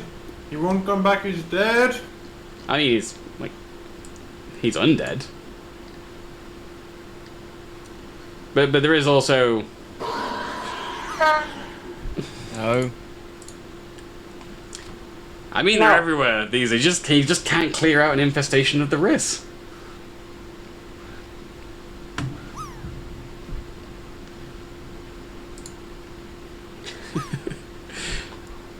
A good example of D&D, maybe even an example of good D&D. I'll take it. I appreciate that. Some days I don't agree, but I'll take it.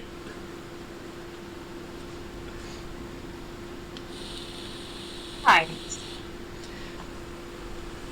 Yes, of course, Bragg. Kevlich is only mostly dead. Not totally dead. Unlike the campaign, which we play on a Sunday night on Cactus Stream, where every bad guy becomes theoretically alive. Including innocent civilians in taverns. Yeah, guys, I had to think of the quest for that. What's gonna happen? Oh my goodness.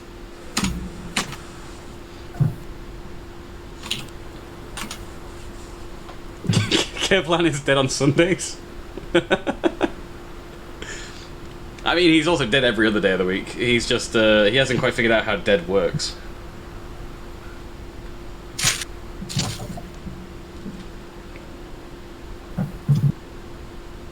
This piano music is lovely. I think it's coming from Sirenscape, right? Where is it coming? Yeah, the piano sound Sirenscape, yeah. Okay. We're actually using a, because I didn't pre-plan this particular location for Sirenscape, because I forgot about Sirenscape for a week. We're not actually using one that I've put together myself. This is a pre-built one, which is the Icewind Dale soundtrack. So, I figured Icewind Dale is kind of similar enough to this location.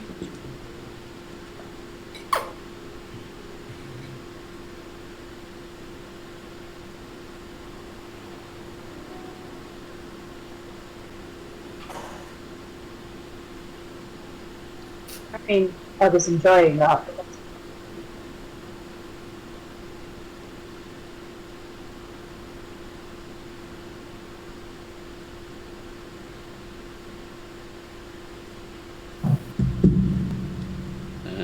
Okay. Getting a lot of DMs, which is good. I need to check things before we return to game. Is everybody's munching. DMs related to the messaging party chat. Yes. Okay. Yeah, just because there's some confusion on my part there, and I needed to get things straight in my brain for actually running this particular story arc.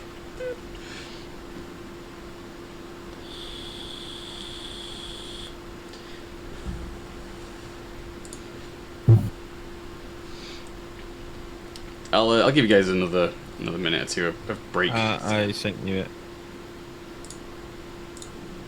I think for a bit more, but you can just search regardless. I'll be total. I'm happy to wait another couple of minutes because I want to fit as many chocolate fingers in my mouth as I can. That is understandable. A nice day. Stage discovery. What is this? What if I click on live stage? What? Discord got talent. What? What? What? There's a stage discovery thing in Discord. Are sneakers and collectibles the investment of the future? 334 people. Say Right, what are knickers you- and collectibles. Sneakers. What are you looking? I clicked at something on Discord. I don't know. I've just found it as well. Talent show with prizes. Last to leave the voice channel wins $50.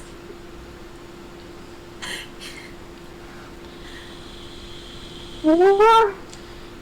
What is this thing? Stage discovery. Oh, interesting. You talk, we talk. There's someone called Daddy in there. What? We can start the stage. Should we start the stage?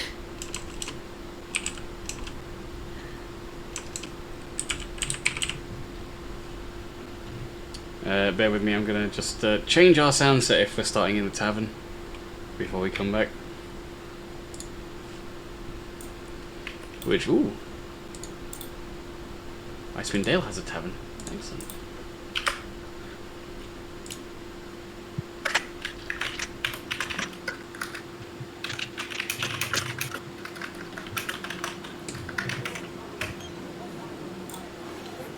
Well, let's kill off some of that. There's far too many people here.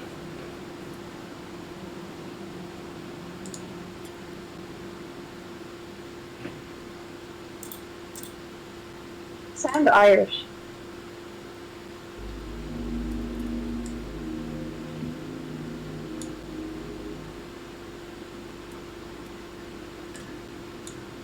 There we go. I'm doing all the Sirenscape live rather than pre-planned. I'm hearing lots of coughing. Is that supposed to be Sirenscape? Yep. Okay. Tavern's got Rona. There's not another strain, is there? Okay. Social distancing. It's it's the Kerha variant. It's why it's in lockdown. Coronavirus. Very dangerous. We've already established that it's in lockdown. Yeah. You think the Pfizer's gonna be effective against it? The Pfizer spell, maybe it's got a ritual like time before you can actually do it, and you have to perform the ritual twice, about 8 weeks apart.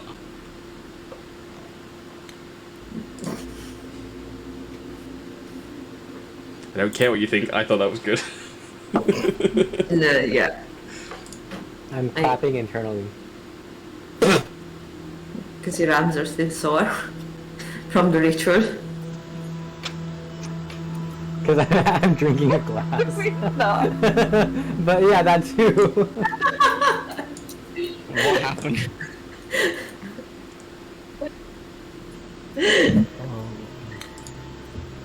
2 seconds. Alright, we're almost done with our little break here, and we'll go back into whatever happens next. Which honestly, I'm honestly unsure. I'm honestly unsure what's going to happen next.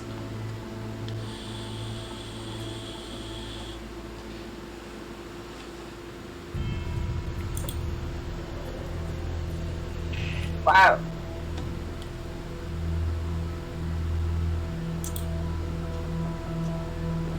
This on Sirenscape was called Music Happy. That's not happy. Nice. I can get on some shoes. Hang on. Minute. Tiny ukulele type. So it's called Happy, but it's in a minor key. Oh, somehow I have added a different track to this element. Maybe let's switch that over instead.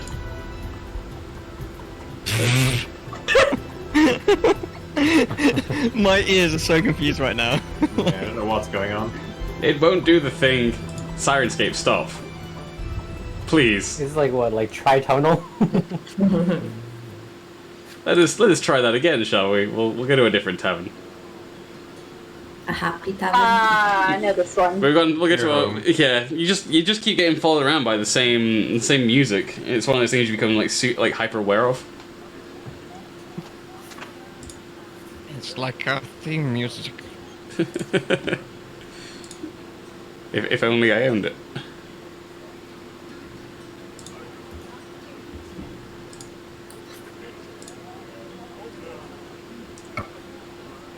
Alright, I got too many tabs open now. Let's see what's going on. Oh, is that another drop?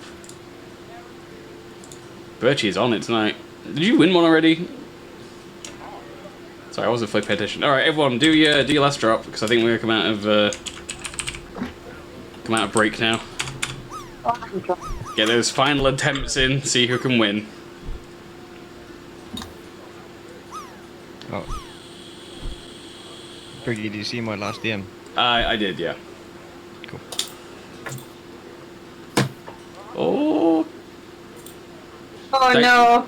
thank you for Oh, the there goes assist, the Capo. Norg. Oh no! God damn it. Oh, snag. Rigged. Hey, this is the first time I've won on my own channel in ever. And I'm looking, and I feel like Scarlet has a good chance of beating me now that I've said that out loud. Ooh. Ooh. Oh, that was so close. Scarlet nearly had me.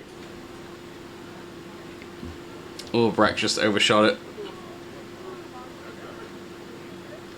Oh, Coffee's got that honk. It's close, and no cigar. Shame. Alright, well, that's going to do it for the draw. I guess we'll move back over to the live cams now. Yeah, well done me. I win for a change. Yay.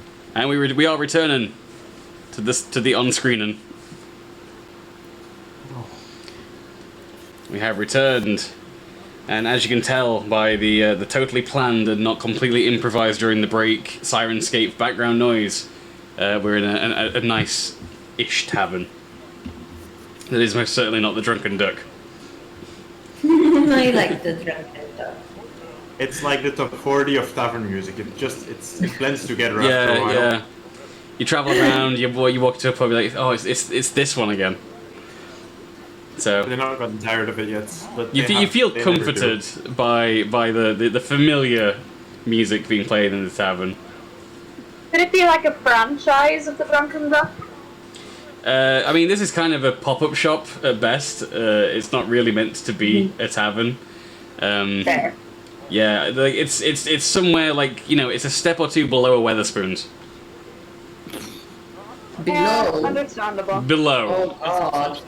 Is there Oh. That's not good. Are the prices lower? You do not know. But the 5 of you have entered the tavern prior, and you've managed to get yourself seated. Vim is with you. He's managed to pull some various bottles of different concoctions from the table that has everything on it. A bored-looking guard sort of, sits and does a crossword or a Sudoku. You can't tell from this distance. And he just sort of nods at Vim as Vim takes the bottles off the table and puts them on your table. So you guys all have some mystery beverage in front of you. Vim's quite happy with himself. He's like, no, trust me, this is the good ones. And that is when Shareed wanders into the bar, wrangling Gershaw in his drunken state. And the five of you look up to see this. What's up? Oh boy, what happened here? I am that boom juice. I whistle innocently. I wave as Sharid, like I wave with Osgur outside. I turn to Sharid and I say, he didn't do much property damage, did he? Nah, he's okay. I think. Yeah. I mean, the house was a bit angry, but other than that, I think he's okay. Yeah. The house was fine, if that's what you're wondering. I mean, the house just knew it couldn't stand up to the might of the floor. Yes. And I pat Gershaw and I give him to a seat. Right. Guys, before you say anything,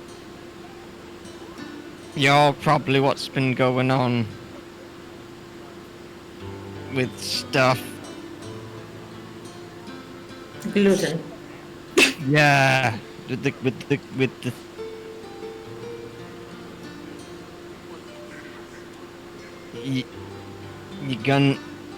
you're gonna hear this.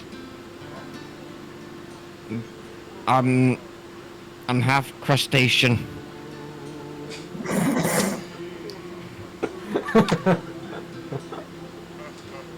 Vim leans on the table, looking up at Caporius as he hears this, and he says, "But he doesn't look anything like my cousin." He says, Caporius, you remember Gath? He was half crustacean. So you asked.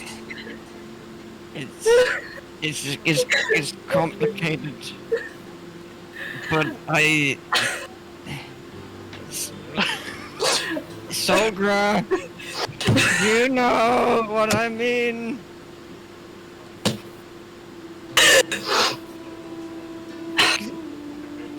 I think what he's trying to say is that he's half celestial. Yeah. So he doesn't come from the sea? There's I some don't sea think gods. so. I mean, you can't discount celestials and the sea. There are celestials from the sea, but like See, that's what I'm saying. From under the sea? Under the sea. I'm just gonna pull out the note. While you're pulling out the note, Gershaw, you can see Vim, who you've not met yet. He's sat on sort of the opposite side of the table to you right now, and he's just staring at you intensely, just with a curious look on his face as he regards you. And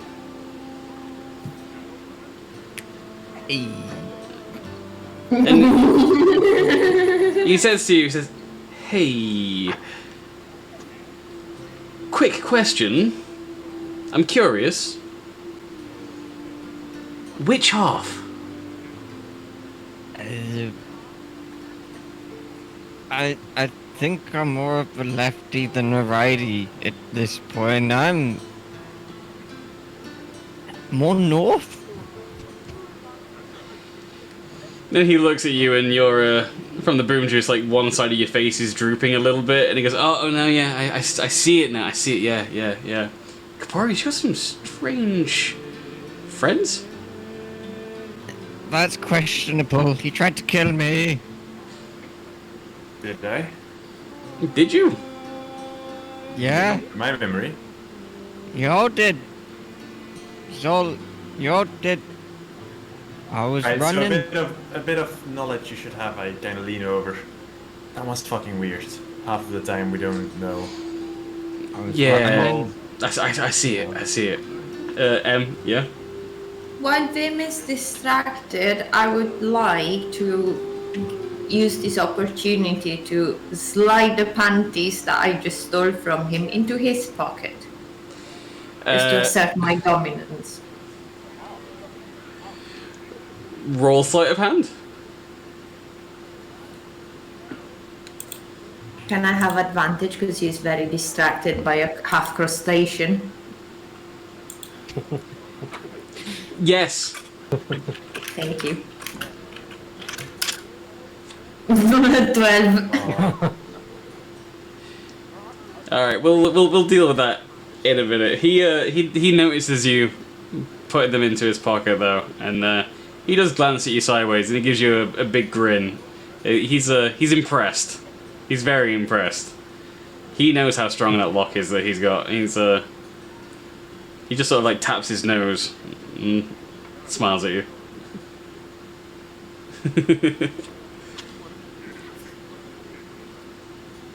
Okay. Keep going with the crustacean. Grab. So a crab.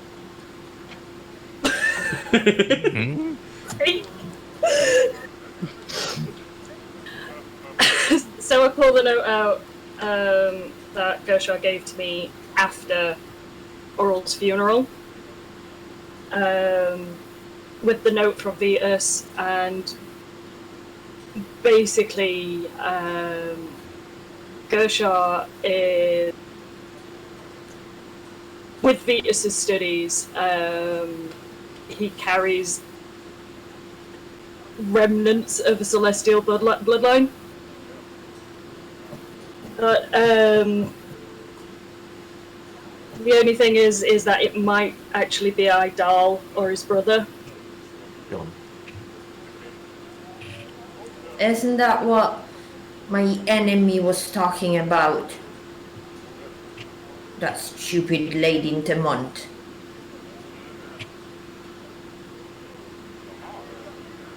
Possibly.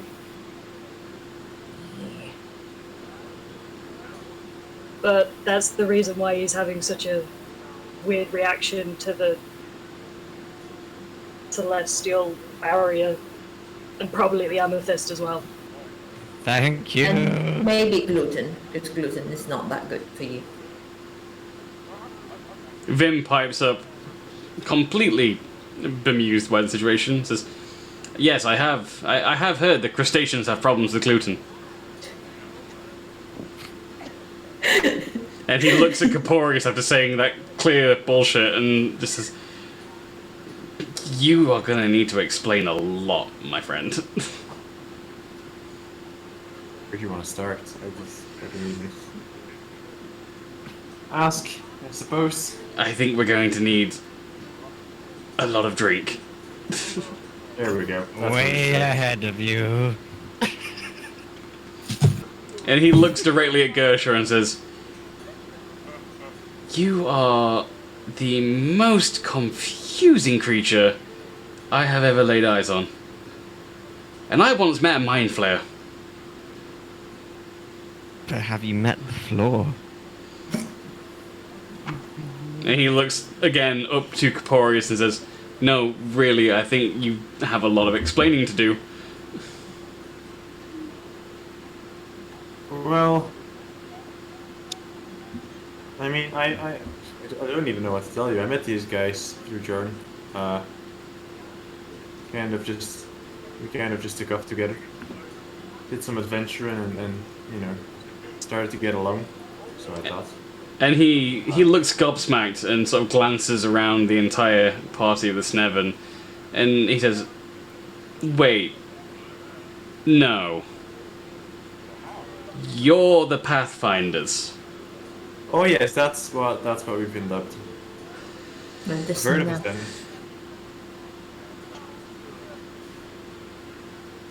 May Redhide have mercy on our souls.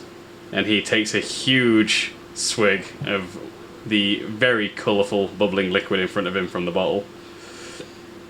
Says, "Well, I guess we've worked with less. I don't even know anymore, Caporius." Well, it's definitely more than you had half a day ago, so let's keep it at that. That's a positive way to look at things, and we'll go with that. And he continues to drink. Wait, you've heard of us? And Vim nods at you and says, "Yeah, not many have, but when I joined up with the rebellion and got speaking again to Astoria, there I learned a few of the things that had happened, and I was told about John, and of course everyone knows of the Order of the Sacred Flame. They're tales that go back maybe just over a century at this point, if not longer, with some of the older members of the group. But yeah, there was talk of something like the Pathfinders, as John had planned to dub them. Though you're... And he looks back and forth across the room at the party. Says, "You're not exactly what I had pictured." Well, Well, that's you're very the easy. one. You're the one who dropped some pants, so... Yes, but I'm hardly a legendary hero. I'm just about surviving as a non-dragonborn in the peninsula. I had imagined... Well, you've seen John, correct? From everything I've been told, he's some sort of Herculean godlike man who makes his enemies cower before him. You have a half crustacean. Hey, We're not proud of him either. is Caporius, is Bahamut a thing again, as buddy. well? Is Bahamut Serarian too? Are you asking if my god is a celestial? Yeah. And Vim whispers and says, is he asking if Bahamut is a crab? I think it's clear that he's not. Usually it's 50-50. Is he okay? By his standard, yeah. Totally fine. That is the most terrifying thing you have said to me since you returned, Caporius. I suppose we kind of got used to it. Stop perceiving it as red flags. And Vim shakes his head and continues drinking. Again, being a kobold, he's rather short. He's actually shorter than M. He's maybe just about the same height as Fanny Boss, if not slightly smaller than Fanny Boss even. And yeah, the bottle that he's drinking from would look, like a regular bottle in the hands of Caporius, but for him, he's like glugging the whole thing back. It looks more like a wine bottle. And he downs the whole thing and sort of sighs and says, "I wasn't planning on getting absolutely wasted this evening, but all things considered, I think I deserve it." Well, that entire conversation was going on. I was in a permanent state of handstand, but also drinking at the same time. That is actually the most impressive thing that some of these rebellion soldiers have seen in a long time. The handstand is pretty impressive, especially for a dwarf, but the ability to successfully drink your ale whilst handstanding, a lot of them just sort of turned to watch and be like, "You've seen this? Over there. He's handstanding. He's drinking too." And you can just see in the corner that this conversation's happening.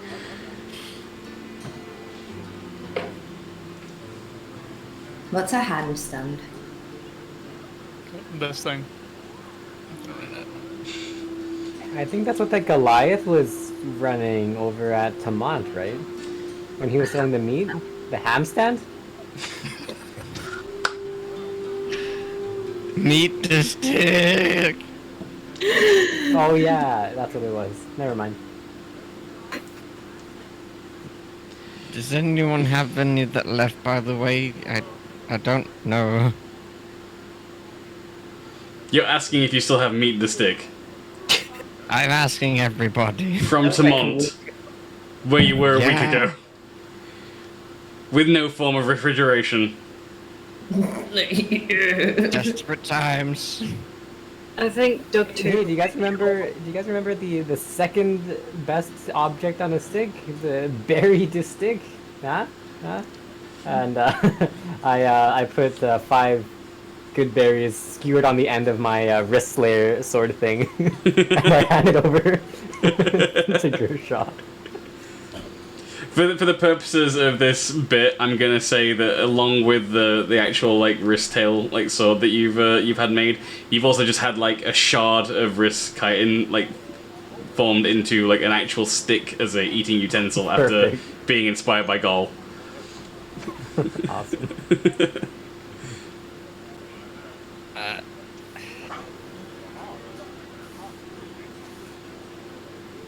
It's not the same, but thank you.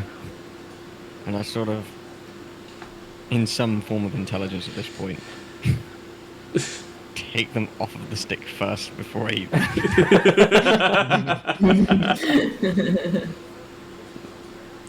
I think I've done enough damage to myself for one day. But thank you for the stick. And then I hand it to Fanny Paws.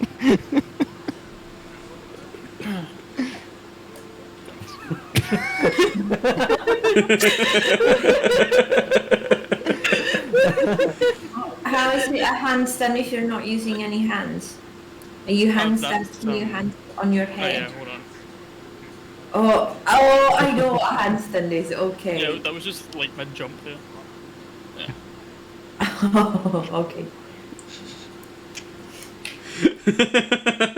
This is bizarre. It looks like you're growing out of Briggy. It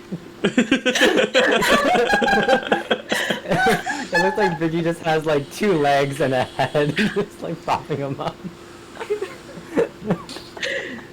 Wait, do you see that's not under Briggy? Because I have it under Capo. Yeah, it's under capo on mine. Oh. It depends if you. It depends the size of the Discord. But if you're watching on stream, it's underarm.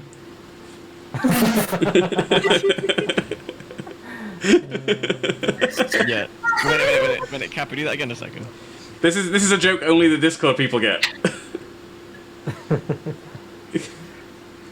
Are you screen capping it? Should I try? Because it works on. What is it? Alt Shift S. Windows Shift S. Windows Shift S. They There have you become the crab. There you go. Crabbo. Station. That's no doubt going to get posted on the general chat of our Discord. So if you're not in the Discord, feel free to join in to see what these guys see when it comes to the cameras.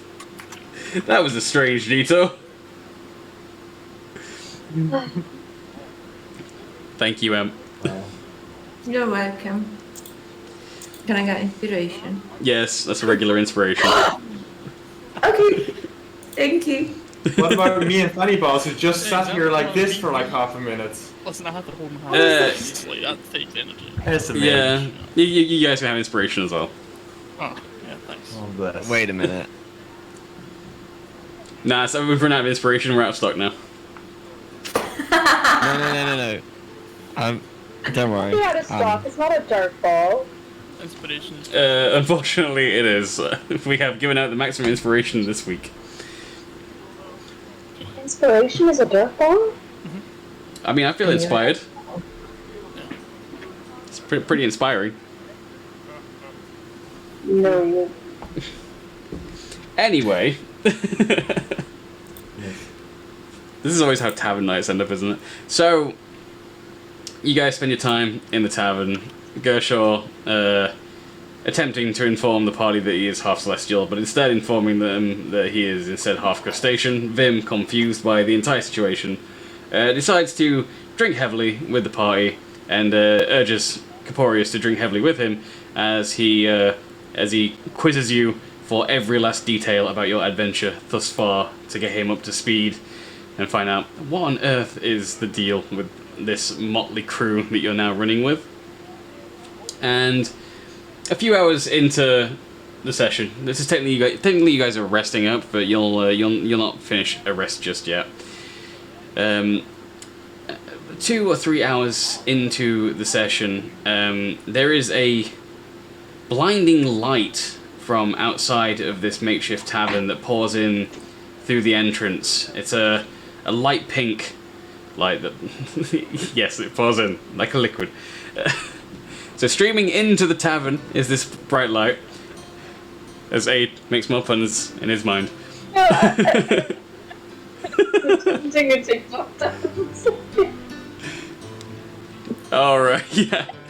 So there's a light pours in. Gershaw, make a constitution saving throw for me, please. It's happening again, guys.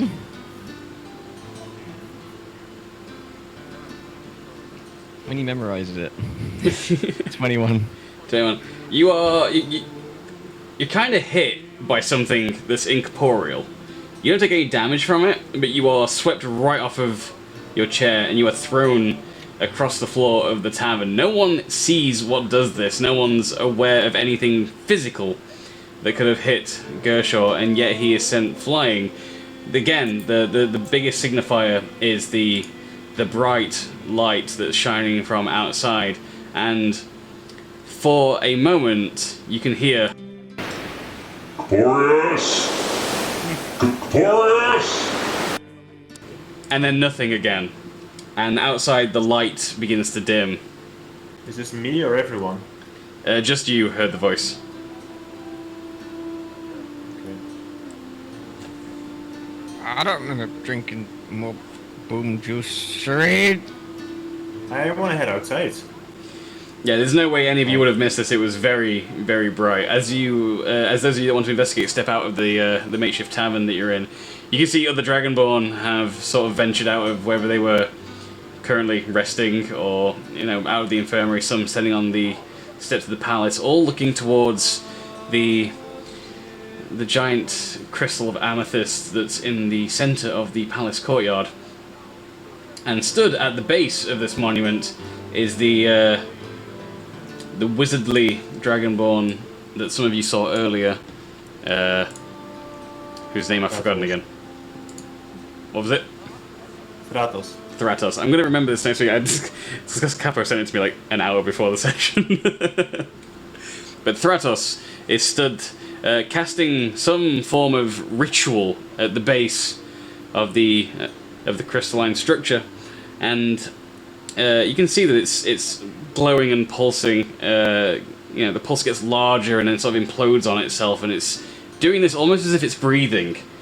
Gershaw, where are you right now? What are you doing? I'm getting up from the tavern, like its floor, and following the commotion. I guess it's been like, what the fuck is going on? Alright, so the rest of the party, you're not going to notice anything, but Gershaw, if you are moving towards this giant crystal, you are going to feel waves of pain sort of roll through your body with each sort of like expansion and then implosion of the light from this crystal. Corporius, you are also going to catch, just in your mind, just little moments of a voice. Corporius can heal me. And the two of you realize something is happening with this crystal. The rest of you just see the pulsing of the light. Walk up to the wizard, to Thratos, and say, what's happened here? He glances at you as he casts the ritual, and straining, he says, "Corporius, your sister asked me to attempt to deactivate this crystal as a test." And Where is she? you turn towards the palace, and you can see Astoria runs out of the front of the palace, making her way directly towards you and Thratos. And as she reaches you, she says, What are you doing?" And Thratos continues his ritual on the crystal, and she looks towards you with a questioning glance. He said this was your idea. I just got here. I have no idea what's going on. Did you not tell him to do this? She said, "I suggested we might attempt to deactivate it if it was in fact an anti-celestial field, but there's a chance we might still need it operational. Corporius, I don't know what to do." Is your man still going? He's kind of like in the middle of casting. He's sort of like he's taking a lot of concentration to do what he's doing, so he's straining and sort of listening to the both of you. I'm gonna kick him in the back of the knee. And he sort of doubles over and falls down and starts casting, and he says, "You could have just asked me to stop." Yeah, but that may have taken a while. I mean, we've known each other for a while now, come on. And he shakes his head at you and says, "I'm truly sorry, Corporius Astoria. I had assumed that we wanted to deactivate the anti-celestial field so that your brother here might contact his patron." What's the range on this thing? Is this known? And Astoria says, We don't have any way to know for sure. The closest we've gotten to an idea is looking on the map as to where we believe the dragon's lair to be. But you said it came into effect sooner than the dragon's lair, so that could be miles of range that it currently has. And how far of the city are we? Based on what she tells you and your understanding of the layout of the mountain range and also of the city of Kurha, you'd believe that the anti-celestial field extends pretty much to the very outer walls of the city, but probably not into the city. Yeah.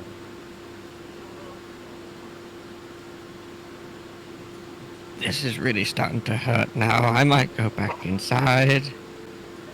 That might be for the best.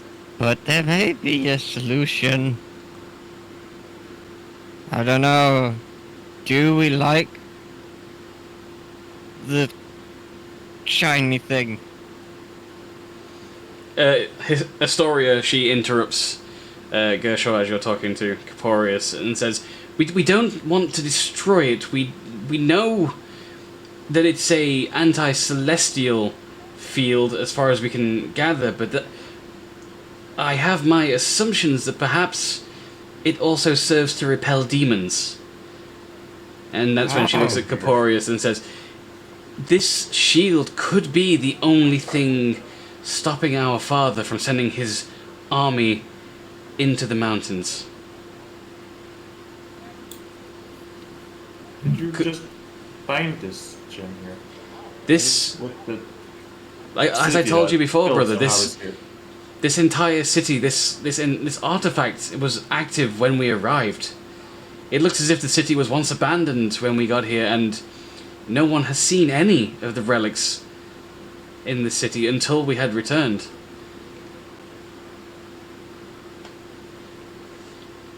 Corporius, you know as well as I do, we don't even know the name of the city. It was lost to the ages. The soldiers here, we've taken to referring to this entire cavern as Echo Cavern. We've searched as much of the writings as have survived, but this place has no name. The only information we've ever had is the legends that we heard as children. This place isn't supposed to exist. But then again, neither is Dragon just up the roads. So And yet it could be the only thing keeping us alive while we plan for any sort of counter-offensive against our father.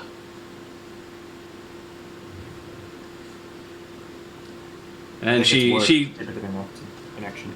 She stands closer to you and sort of speaks in a lower voice so that only you can hear her out of the party, and she says, Corporius, I don't know what to do. We certainly need Bahamut's help if we are to come up with some solution, but while this crystal remains, I don't think you'll be able to contact him. But if we take the crystal down, then that's free reign for Father to send his demons into the rebellion.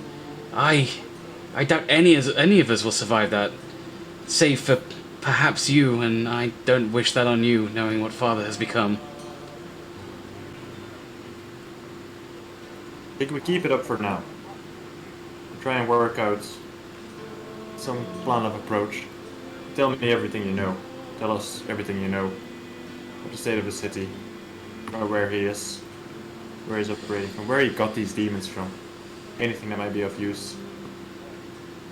And she nods and tells you, first, I think we all need to rest. At dawn, I will call a meeting with those of us that rank higher in the rebellion, and we will figure out a plan. Caporius, I need your help. I'm here. I will help whatever way I can. And with that, she gives you a hug and then makes to leave into the city to wherever she has currently decided to take up residence in one of the many empty homes. Before she leaves, she says, "Get some rest, and I will see you at dawn." And you.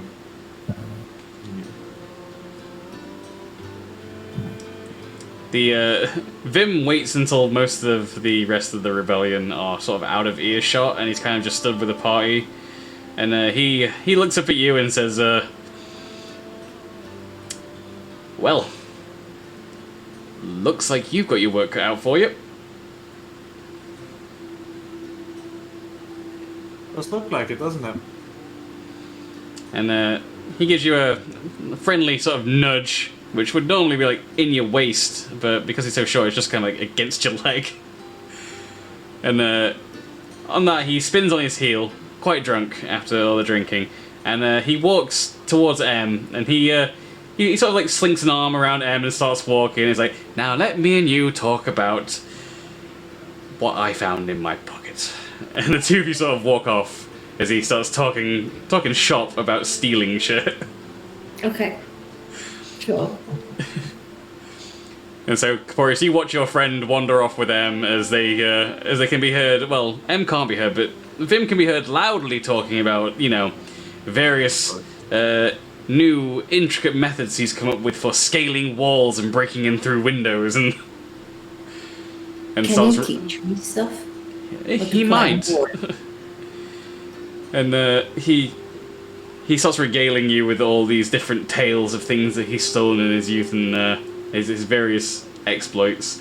And he says, "No, strange enough, that's you've seen the only pair of pants I've ever stolen." And it's like, you should ask Caporius about that story one day. I'm sure he'll love telling it. And he glances back as you're walking and just sort of smirks at you. Okay, sure. Caporius likes to talk about pants a lot. I've noticed that. And like that, M and Vim have vanished back into the tavern as he regales them with many tales of stealing shit. And you guys sort of trade contact information and sort of add to your network of known spies. And yeah, you spend your night sort of drinking and networking with Vim. He teaches you a few things about me spy. I can talk a separate language with Vim at this point. Yeah, you two are essentially talking in Thieves' Cant the entire time now. So if anyone else in the tavern like gets near the two of you, they'll have no idea what you guys are talking about at all. That will be fun. Pants. I'm talking about pants. Yeah, when you do return to the tavern, Capo, when you sit down, you'll see like the table's pretty much right next to your table where everyone else was sat. It's just now M and Vim talking in Thieves' Cant. But every once in a while, you make out just the word pants.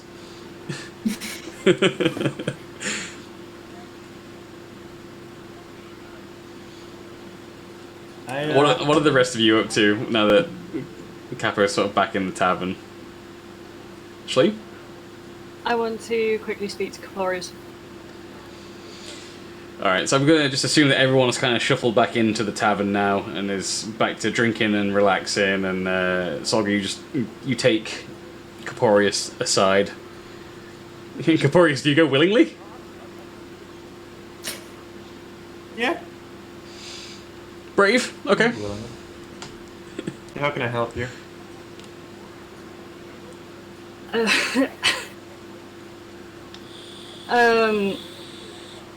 So I just kind of look at him and I just kind of sigh, and I say, that happy reunion that you've just had with Astoria. Just remember that moment when you decide to Eldritch Blast a dragon again.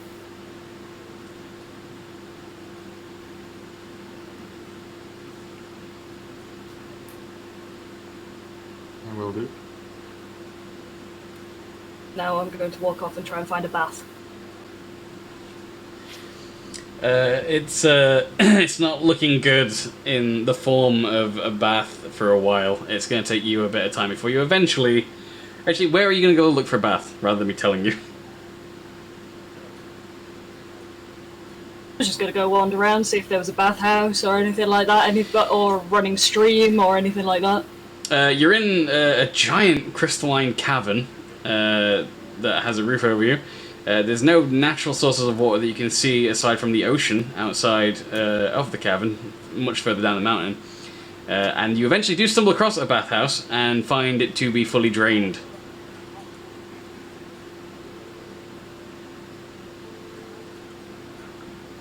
Well, I'm just going to be fucking grumpy then, aren't I?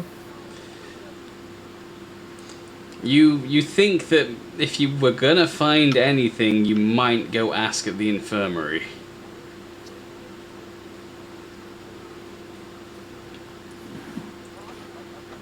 I'll go and speak to the Dragonborn at the infirmary then. Alright, so entering into the infirmary, one of the three Dragonborn doctors that you haven't met that were all sort of taken with Sharid as the medical genius of a generation are all sat around in a circle now that things have gotten late and they don't really have to deal with they don't have to tend to any patients currently. You can hear them all in hushed voices as you enter, discussing the efficacy of good berries and talking in what you think is sort of medical terms about Gershaw. A lot of it sounding like shock and bemusement. Which names? Do I catch the names? You don't catch... You catch poor attempts to replicate the name Sharid mentioned. None of them can quite, nail the pronunciation. Just gonna stroll. Oh god, here we go. I'm gonna stroll over and say, I see you've met my compatriots then. You kind of... They're all off in their own world, so as you approach them and talk to them, they all sort of startled, jump oh, hello? Compatriot, you say? Do you know the great... Poorly pronounced Sharid? I do. He's such a fantastic genius, isn't he? You must be so lucky to travel with such a esteemed medical professional like he is. I'm gonna hold back a laugh and say, indeed he is. And they'll yes, and they'll nod along and say, so what is it we can do for you? Are you also a doctor? I am not. I am looking for somewhere where I may be able to find a bath or some form of cleansing apparatus. And they all nod and say, well, fresh water is sort of at a premium in here. We've not been able to find any natural inlets from the mountain above. The best we've come up with is being able to collect and cart as much snow from the mountainsides back inside and store it. And he points to a back room and says, normally I wouldn't say anything, as we kind of we have to keep it for emergencies, especially medical ones. But in this back room here, you'll find a few barrels of fresh water that were formerly snow. I suppose a close friend and colleague of the great Sharid is welcome to one. I think for a moment and I say, keep it for emergencies. Thank you for your help. Just walk off. walk back to the tavern. And they all nod. And they appreciate that you understand the need for fresh water with all the refugees and some of the poor medical conditions going around at the minute as they deal with the wounded. What are the rest of you? What are the rest of you up to? Kershaw, you're going to be drunk pretty much until the long rest is over. That's the power of the broom juice. I'm gonna find the toilet. Jesus. I'm still handstanding now, so I'm gonna walk off. Like... So after searching around in various rooms, you find nothing indoors, and you see outside on the street on the opposite side of the tavern from the entrance you went in. There seems to be a building with a sign outside, hastily sort of scratched and painted by claws, and you've drank and travelled in many countries with many different languages, so you don't speak all languages fluently, but there are definitely some words that you understand in almost every language that you've travelled the world in as part of the army, and you recognise the Dragonborn word for latrine on the sign above the building opposite the tavern. And I will. And so you enter the building and you are hit by a terrible stench, absolutely stank. It appears that you too have run afoul of the curse of no running water in this particular city, and it stinks like an absolute pigsty. But you find a place to go to the bathroom. On your hands still? On your hands, exactly. I'm dedicating. He's dwarven. He's resistant to a lot of diseases, and that's even before the tolerances from all of his travelling in the army. Oh, Including the new Corona strain. There's nowhere to wash your hands, right? You're just gonna have nasty latrine hands. I'll just click off. Yeah. I mean, Fanny Boss will be fine. You don't really Dude. You underestimate the resistances that this dwarf has to disease and sickliness. That doesn't mean he can't spread it though. So. How would you pee? Yeah, it wasn't Fanny Boss's heart I was worried about. How do you pee if you have your hands on the floor? I just Carefully. one hand and then other hand goes. Oh, you have okay. It's one-handed handstand. Are you gonna get pee on your face though? I'm Is your gonna go like appetite that. Hold on, I'm gonna go. Fanny Boss, Have you thought of my roll acrobatics for me, please.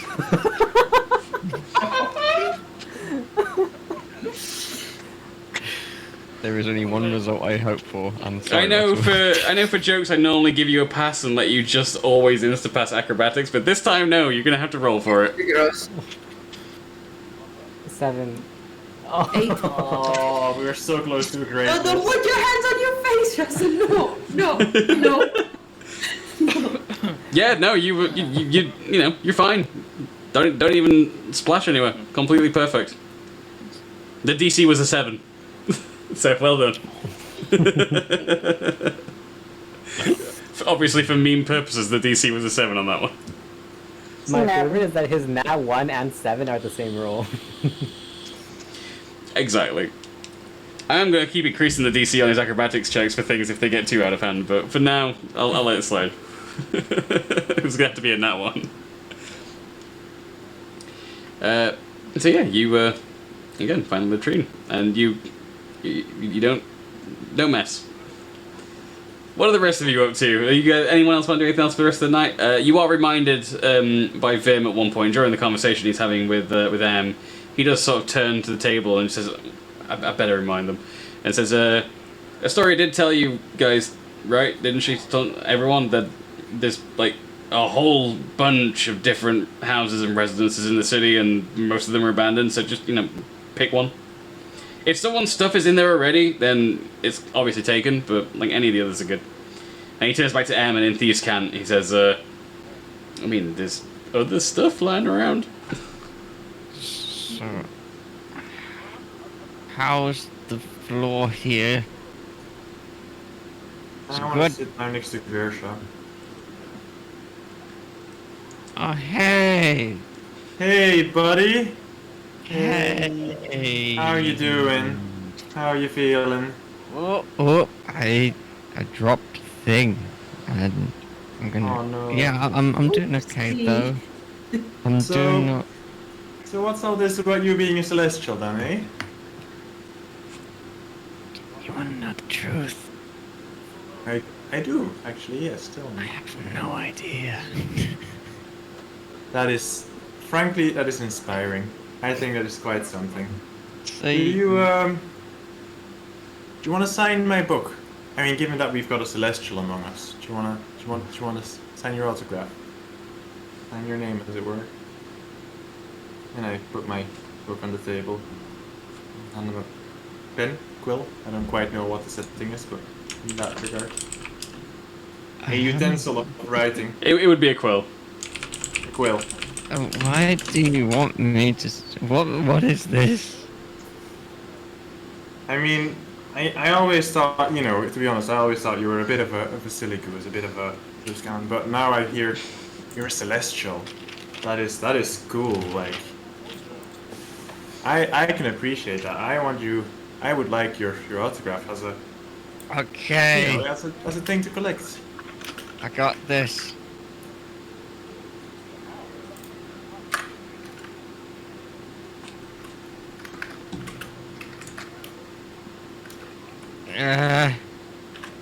Give me a second. Take your time. Stop looking at me funny. I'm trying my best. Go Right. show roll dexterity. Oh no, don't worry. You don't need to roll. Here you go. It's the best signature you've ever seen in your life. That'll do. Well, I mean, that's lovely. That screams Gershaw to me. So what are you gonna do with all these newfound powers then, eh? How are you gonna alter the world and your life? What are the great plans for the great Gershaw? No. Do you... No. I think you got the wrong idea there, buddy. Do I? Um, Why is that? We both know I'm not the most handy pair of hands on the battlefield.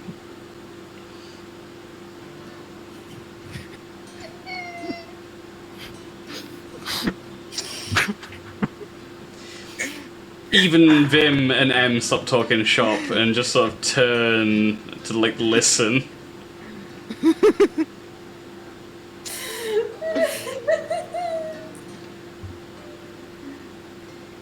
So yeah, as far as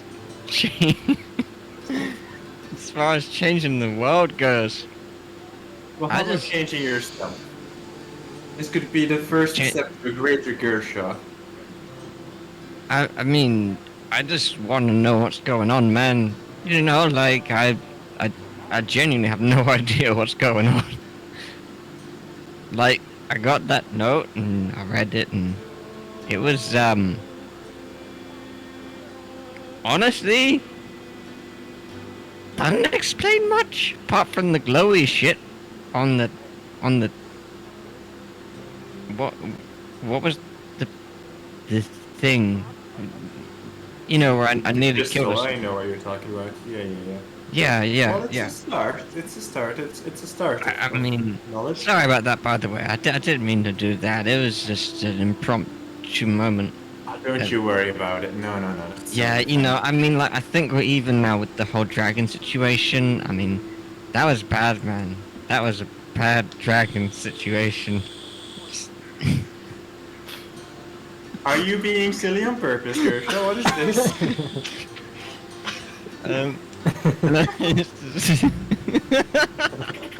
Sorry.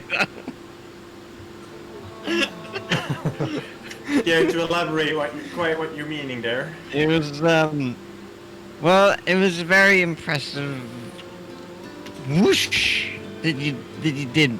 So, like, yeah. I mean, you stuck it to him.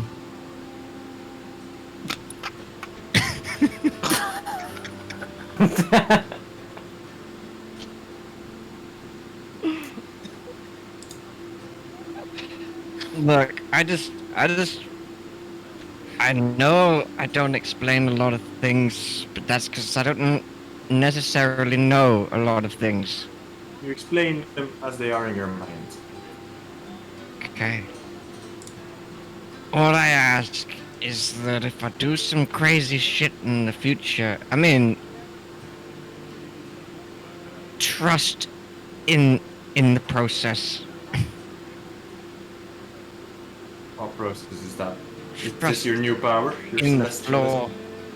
So Oh, basically, we're you're back in the asking floor. us to hear you out. Yeah. That's all. That's just. Yeah. We can do that. I can't guarantee that we will, Just not have a don't giggle. shoot at me, please. Boys, that's what this is about. Of course, I would Especially never not- shoot at you. Well- Gershaw, you're my buddy. You're my. What is this? I would never shoot at you. You From punched the me. side, I say, you shot at him. No, I didn't. Oh no, that was me. He punched him. I shot Oh, him. Yeah. right. Twice. Who shot 'cause first? He was being himself, but that's different. I think I also partook in the punch. You did, I think so. and Yeah. that's why It was you a didn't small get the one. note. Just a little punch. Well, you must understand, Gershaw, my friend, buddy. You must understand that, we're all at this mysterious rock in the floor, and here comes Gershaw with no warning, running into it. What were we supposed to think now? I mean, We didn't know you were a crustacean back then.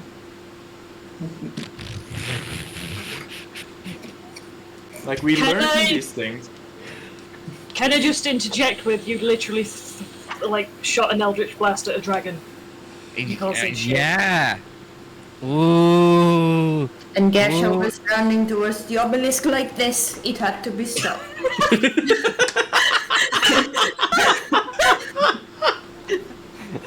I'm glad we agree. We couldn't need my understand waffle why workers at out the of this. moment, but The distant sounds of whoop, whoop, whoop, whoop, whoop. Oh no. Right, but yeah. All I'm saying is, right, now, if we're gonna go by a point system here, Caporius, my situation didn't end in near death. For everyone. We're all here. You realize that, right? You're not that far gone, right? Everyone is in and around the pub here, like... Neither situations ended in death for everyone. I said near You death. all collectively have a flashback to Kevlan. aww. Oh yeah. Oh no. Oh I yeah. helped. I liked Kevlin. Remember that guy? No, you didn't. You only liked him once he died. What is this? Don't lie. He's not dead. I saved him. Yeah. I mean, he had glowy eyes and shit, and then he got thrown out the back of the carriage. Oh yeah, Caporius, that's when you also nearly killed. Oh, it's all Nah, coming. that was a group effort, my friends. Oh yeah, we're pretty. Some of us weren't doing any efforts, but that's just the way it goes around here.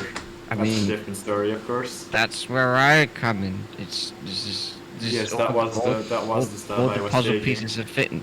Yeah, that was good. I'll give you that one. Right, but all I want to say to everyone, and this is not because I'm drunk. Clean slate. You stop with the shooting and shit at me when I'm nearly dead, and I'll try and alert you of crazy things. Try, because sometimes I go glowy-eyed without my knowledge, or people try to kill me in my sleep. That Oh, wasn't it- one of us, was it? Oh, wait, you... Right, yeah. No, it wasn't one of you guys, but they said they was gonna be back at some point. I forgot about that. So yeah, we kind of need to know that. They tried to stab me. They seemed pretty weak, though. I mean, I was sleeping. They fucking messed up. You know what I mean? That was. This is me. So we'll be fine. They're a bunch of pushovers anyway. It's fine. I like your confidence. Very I mean- nice indeed. We survived a dragon. So we did. I mean, if that's not bonding, then what isn't? Absolutely right, and tap him on the shoulder a few times. Cheer. Cheers. I have a peace offering for Gersha. Yes. Ricky, can I attempt stuff? Depends what you want to try and do. Okay, I would like to write a note for Gersha and then wrap it around the crossbow bolt and throw the crossbow bolt at Gersha, but hoping that it lands on the table so it just sticks on the table in front of Gersha. What the fuck? Wait, Sorry, what? explain the process again so I can figure out the DC on this. It's going to be dexterity. Write a note. Yeah. Can I Wrap prep a note saving throw? around crossbow bolt. I'm throwing it. I have -1 strength. I have Yeah. big dex, but And you and can then use my nice calligraphy Right. supplies to write it. Now, out of So you're character, gonna, like, have throw you it- heard of... yeah, just like Kofefe playing darts. Although I'm assuming Kofefe is good at playing darts. We're gonna assume I'm good at playing darts. So and you're I'm going good to throw it like a dart and just it's going to land in the table in front of Gersha. Yeah, and just dish on the table in front of Alright, Gersha. do a dexterity roll for me, please. So, d20 plus dex modifier. Rolls a nat 1, shoots Gersha by accident again. It would be funny though. He's drunk. He's not gonna remember this. 16. Yeah, it does pretty much exactly what you describe. Okay, I will slide what the note says. Just like lands right in front of it. What the fuck?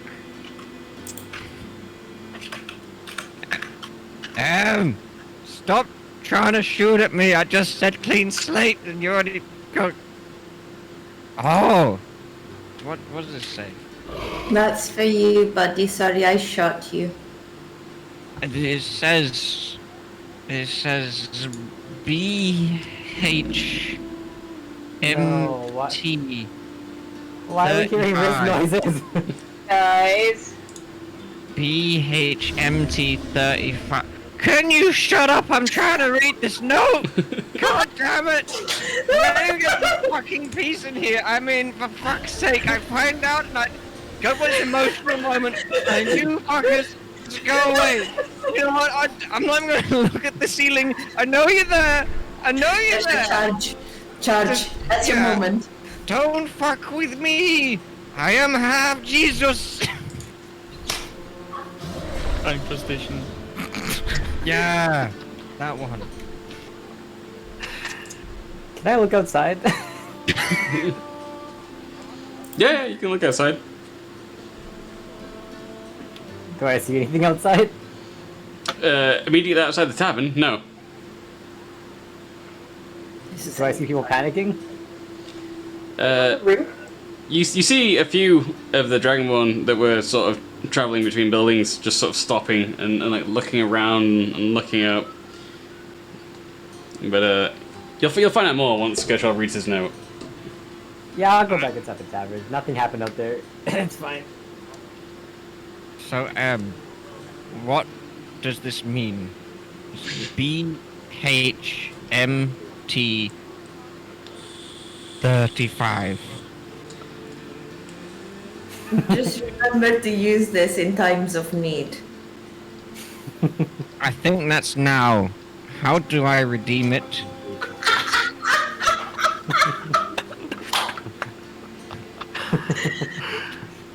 I don't think there's an appropriate place to redeem this. I'm talking about that. Is anyone Is it else? summon a bad dragon? I think maybe Is the hammer a bad boy, Caporius? What was that? You fucking what, mate? Sorry if you heard that. Do you think Bahamut is angry and is like... Right, I'm just I'm just... Guys, does anyone have any last words before I do this next thing? redeem your discount code? I would like to check the ceiling. You look up and it's a ceiling. Oh, thank God, I thought we were actually in trouble there. It's fine. Right, let's, I still think we're pretty in trouble, maybe.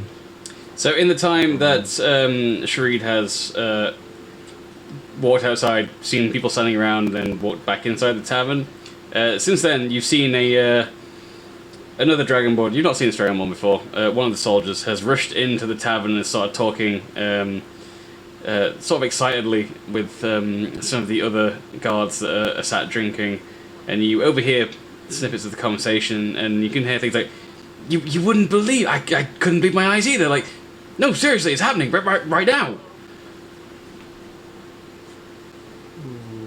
Can I peek over? It's like, hi, expert berry doctor. What's happening? And this dragonborn turns and sees you for the first time and says, oh, yeah, so, sorry, I'm assuming you're talking about what I was just talking about. Have you been outside? Yeah. Oh, I went outside, you but I see didn't it? see anything.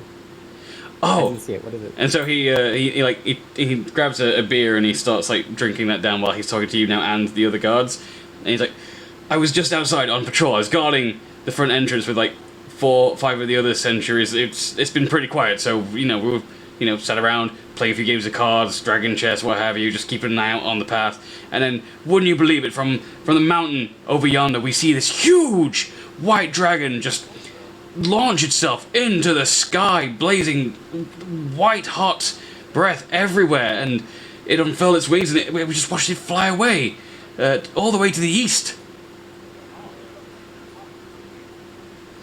That's interesting. I've never even seen a dragon in these parts. We're known for, obviously, us dragon, but also welcome stranger to our lands. I've never met you before, but I hope you're having a good time with this rebellion and everything. I am a barbarian. And he nods at Gershor and says, but, like, plenty of dragonborn here. I don't think there's been a dragon seen on this peninsula in maybe 1,000 years. There's the legends. And he looks at the others and they all sort of nod and like, yeah, there's the white dragon. What's his name? But yeah, I mean, apparently that was the thing. And I But, very confidently say, oh yeah, that's guard your ass. and he says, is that another language? Sounds familiar though. Yeah, That it's was- like that's the name of the dragon, I think. And the one, His rolls is nice. yeah, and the one leant back in the corner with like his feet up on the table says, I'm pretty sure its name's Kurt. It doesn't matter what his name is. I mean, we've had a kerfuffle with him. And they all sort of look at you in awe and be like, you were close with that thing?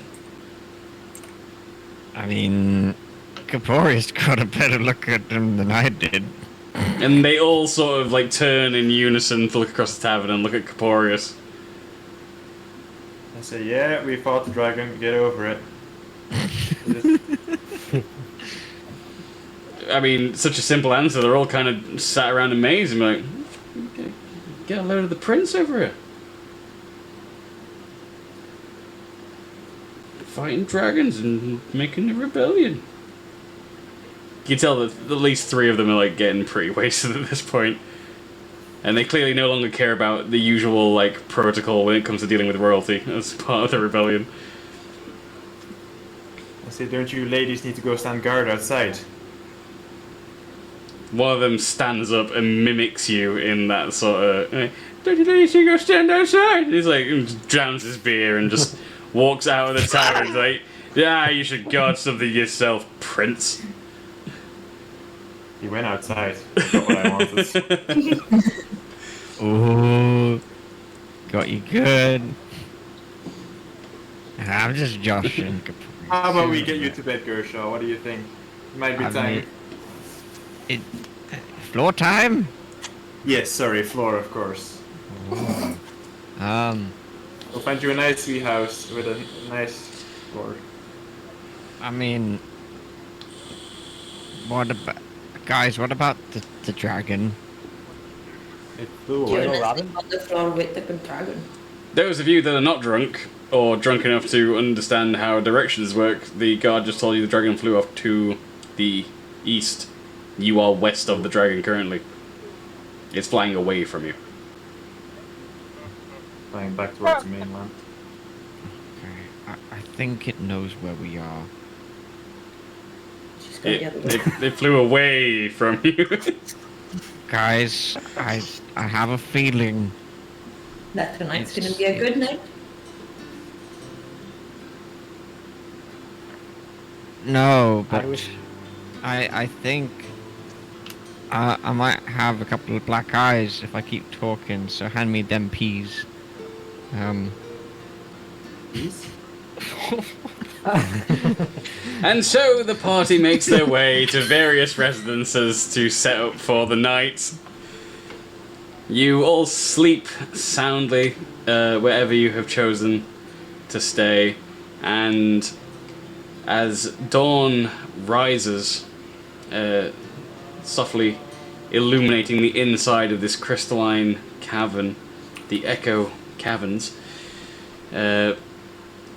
you are woken by the noise of hustle and bustle and shouts of guards in the streets, as those of you that get up can see a multitude of guards running at full pace towards the palace.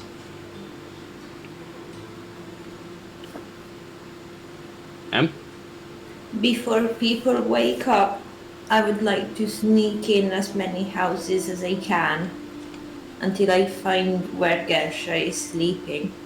And I would like to draw a crab on his forehead. Well, you only need 4 hours of rest, so you've got plenty of time to find him and draw the crab. Nice. Can I loot some houses as well? Yes, I will determine your haul of loot before next episode. Okay, and I want to go and sit on the roof, get some amber, get some leaves, and have a rolly while I look at the dawn that I can see from my cabin. So you're awake before everybody else because of your meditation, which means you see the commotion begin, and you hear the shouts of the guards as the alarm is raised, and Oh shit! they And begin I'm just running. there chilling on Yeah. the roof. Well, you've already lit up by the time the alarm is raised. You see a lot of them running towards the palace. Those of you that awaken and take a look outside, you can see everything going on. You're directed by the guards to head towards the palace as soon as possible.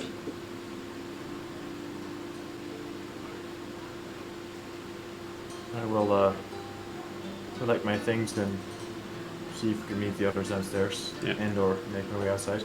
Also, that counts as a long rest, so you're all fully healed. Gershaw, you're no longer wasted. Thank goodness we're healed. The boom juice has finally worn off. Are we That's awake his now? head. Yes, yes, you are. So the guards are directing the party to head to the palace as quickly as possible, and they're making a commotion about it being urgent. Hey Gersha, how's your head?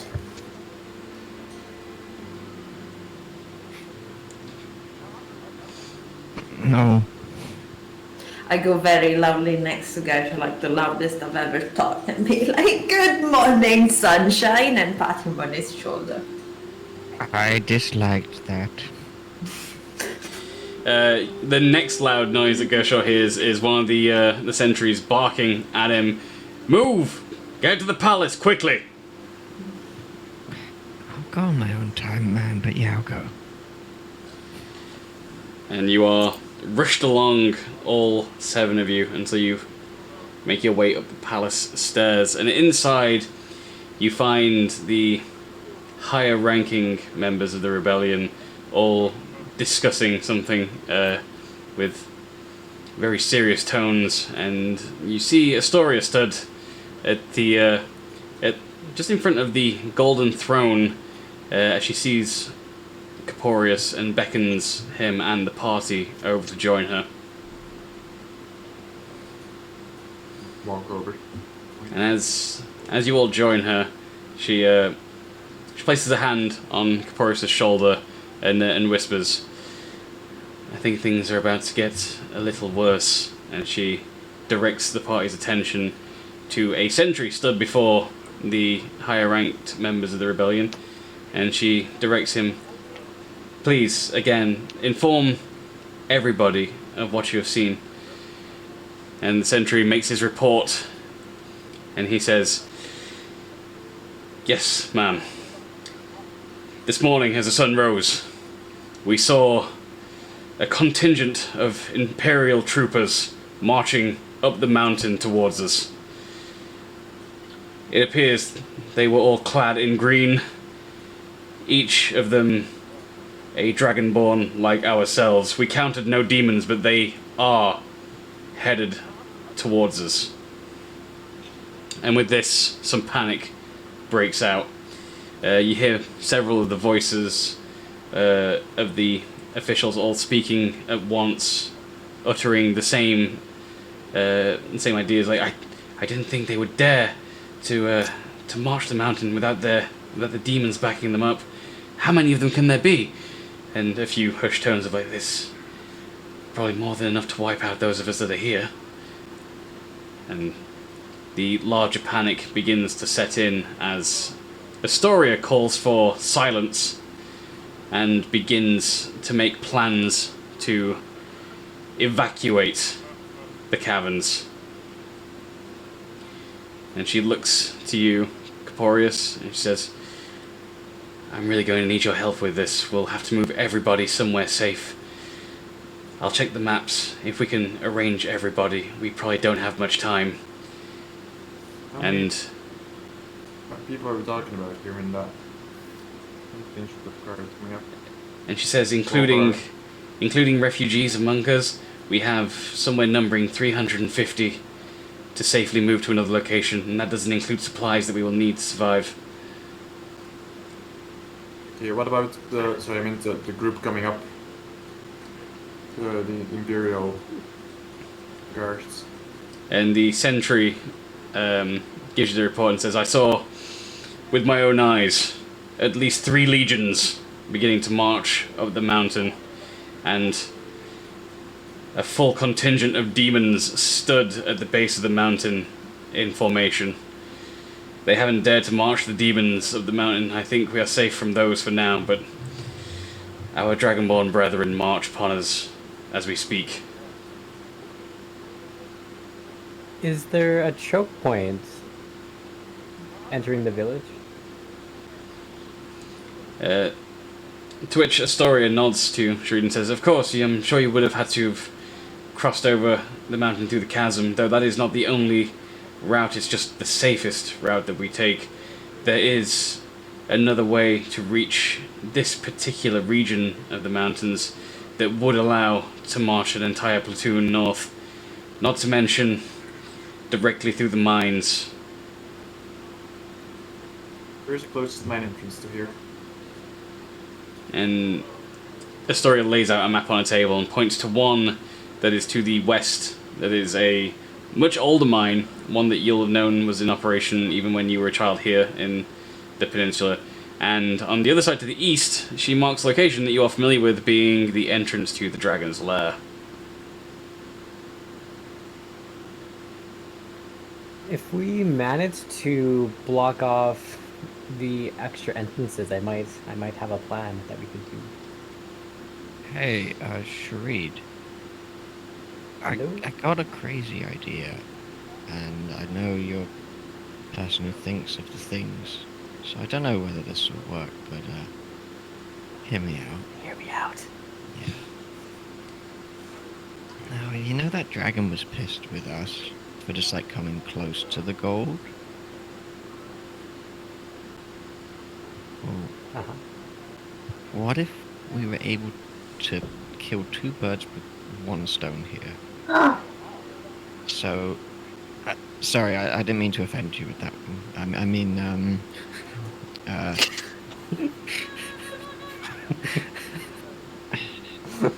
I owe you a drink later. You get the picture now. Whenever one of those happens, I owe you one. But what if we were able to talk with the dragon, maybe leave Corporius behind, just this once, or maybe just let him stand back, like when the dragon's actually there. I'm sure the dragon will smell him, but I think the sight of him may offend.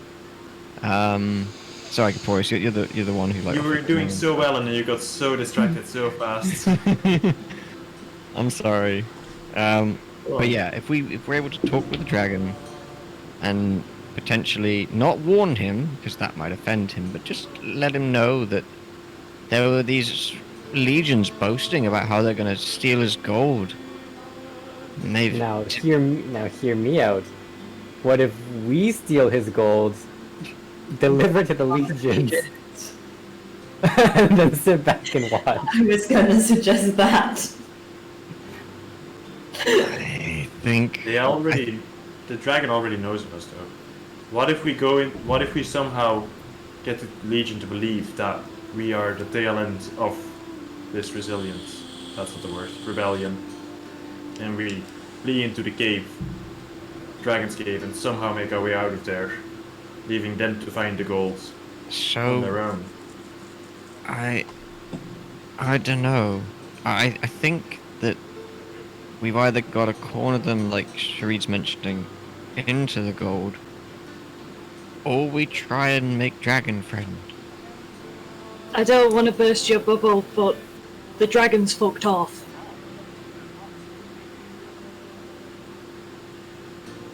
He liked the blue shiny. If we can get the blue shiny. The dragon isn't there. Exactly. But we get the blue shiny.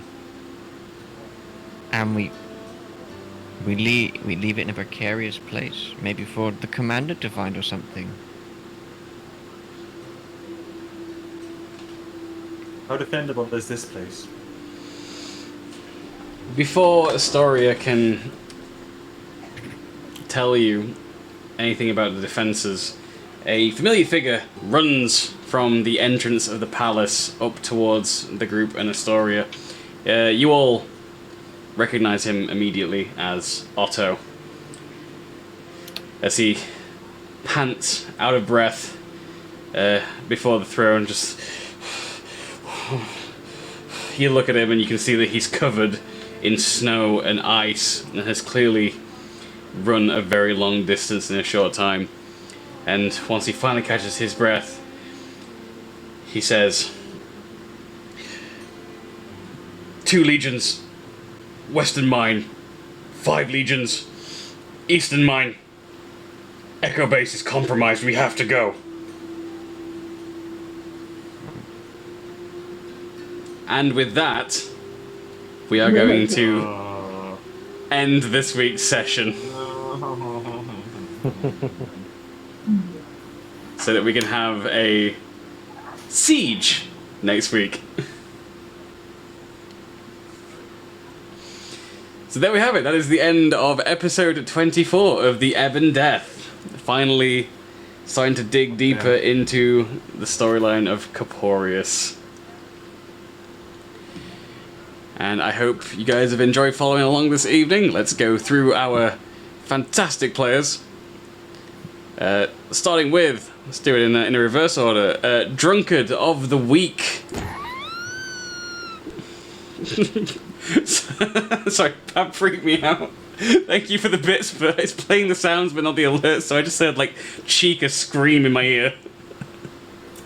Sorry about that. Gershel, our drunkard of the week, as played by... Stop it, guys! As played by Guitar of CR. Managing to... I need to really update these descriptions now, because they're getting fairly out of date.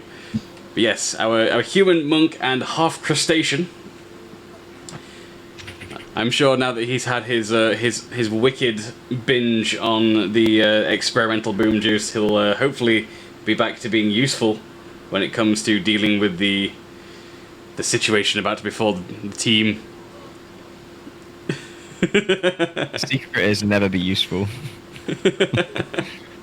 That's my secret gap. I'm always useless. Yep. And of course, returning this week, we have Oscar, our ever-present bard. Except for one, he's not ever-present. But somehow Sometimes managing I'm not to... present. Yeah, sometimes always managing to stay out of trouble, though, which is, I think, a glorious feat in this particular party. Played by the fantastic AOD HQ. Thank you for rejoining us this week. I look forward to giving you more bardic stuff to do in the coming days.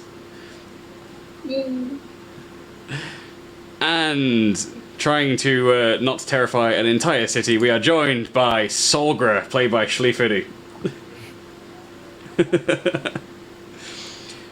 She doesn't catch a break. And it still says at the bottom of your description, not a fan of Corporeus. I was getting ready recently to remove that from your description, and I feel like it needs to stay for a bit longer. Just a tad.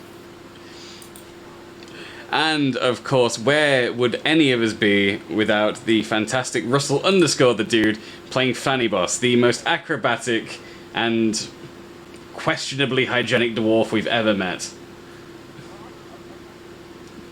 And today we all learned how to handstand. While peeing. Well, handstand and pee, yeah. Apparently it's definitely something that Fanny Boss can achieve. And of course we are joined by violin solo playing M, the Eladrin Rogue, who is successfully, and I never thought this was going to be a sentence I would say on this particular stream, but this week successfully stole a pair of panties. Yeah, well done. Thank you. I can't wait to see where we go from here. I thought it was going to be sexy panties. I was a bit more sad when realised it was granny panties, but hey. You gotta work your way up, you know. Yeah, that's the grail. Yeah. I'll Capori's sister panties next week. I can see it leading to some very awkward situations. Speaking of, we are joined by Third Fred Capo playing Caporius Carolon, the not Dragonborn Monk Warlock, but instead just Warlock now. Someone had to do it. Someone had to do it. Oh, happy birthday, Capo! Oh, thank you! Yeah, happy birthday, Capo. Bless. And we'll break with the kazoos.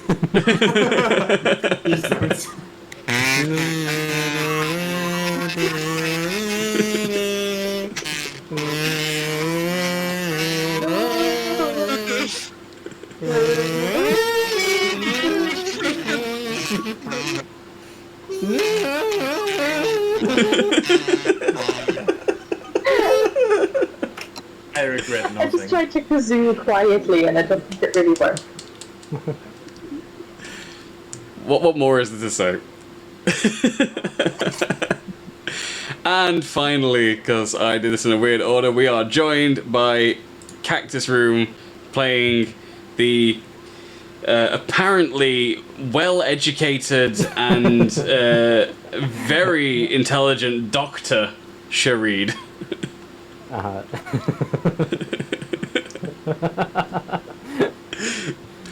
Who's definitely not planning a Geneva violation for next week. You have now collected many things with which to experiment, and I am giddy at the prospect of the order in which you will perform said experiments. Gooberry juice. Could work. Probably won't. I can't wait to find out. But of course, that is all we have time for this week, as I need to go to sleep, and I'm sure all of you do as well. So, without further ado, I'm going to end the episode. Thank you so much for joining us for yet another episode of the Ebon Death. We will be back at the same time next week on Wednesday evening to continue and do this whole siege that's about to happen.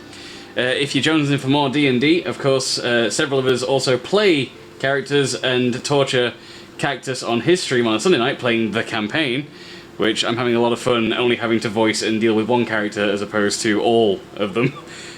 So go check that out. And also, just as a little heads up, I'm planning on doing something slightly different but still geeky this weekend by building a Gundam model kit on Saturday, which I've ordered after co-hosting Capo's stream on Monday. That was a lot of fun. So yeah, there'll be stuff to watch. And, you know, even if you're not there, I hope you still have a fantastic rest of your week and a fantastic weekend. And we will see you next time. So, until then, bye-bye! Again, it's always weird watching the bird wave. Until next time, folks, have a good one. Today, we pay homage to the streamer's salty snack of choice, and the capo who's brave enough to defend their honor. Sit back and listen for a while, friends. You're in for one hell of a salty surprise. Sometimes streaming requires a meal, but the chat won't let you enjoy your snack. Unrelenting in that mockery, you fire back with words of wisdom and attack. Shut up! Let me munch my nuts. Shut up! Let me munch my nuts. Shut up! Let me munch my nuts. Yeah! Sodium's getting high, and vitamin B12. You're getting nourishment from the nuts variety that you delve. You may think of dirty jokes, all your 69 tropes, but Capo continues lunch. He continues to munch. You didn't turn your back on them, although they're making your mouth dry. You'll never go hungry again until your death counts 60 high.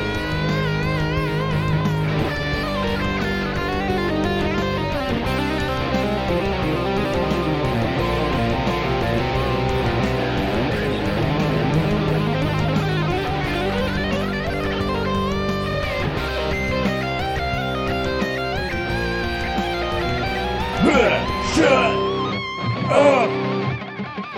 Let me munch my nuts. Shut up! Let me munch my nuts. Shut up! Let me munch my nuts. Damn your rotating cube! Shut up! Let me munch my nuts. Shut up! Let me munch my nuts. Shut up! Let me munch my nuts.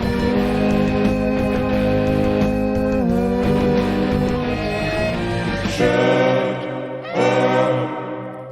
Let me munch my nuts. Shut up! Let me munch my nuts. Yeah! That was a fucking jam! Today, we pay homage to the streamer's salty snack of choice, and the capo who's brave enough to defend their honor. Sit back and listen for a while, friends. You're in for one hell of a salty surprise. Sometimes streaming requires a meal, but the chat won't let you enjoy your snack. Unrelenting in that mockery, you fire back with words of wisdom and attack. Shut up! Let me munch my nuts. Shut up! Let me munch my nuts. Shut up! Let me munch my nuts. Yeah! Sodium's getting high, and vitamin B12. You're getting nourishment from the nuts variety that you do. You may think of dirty jokes, all your 69 tropes. But Capo continues lunch, he continues to munch. You didn't turn your back on them, although they're making your mouth dry. You'll never go hungry again until your death counts 60 high.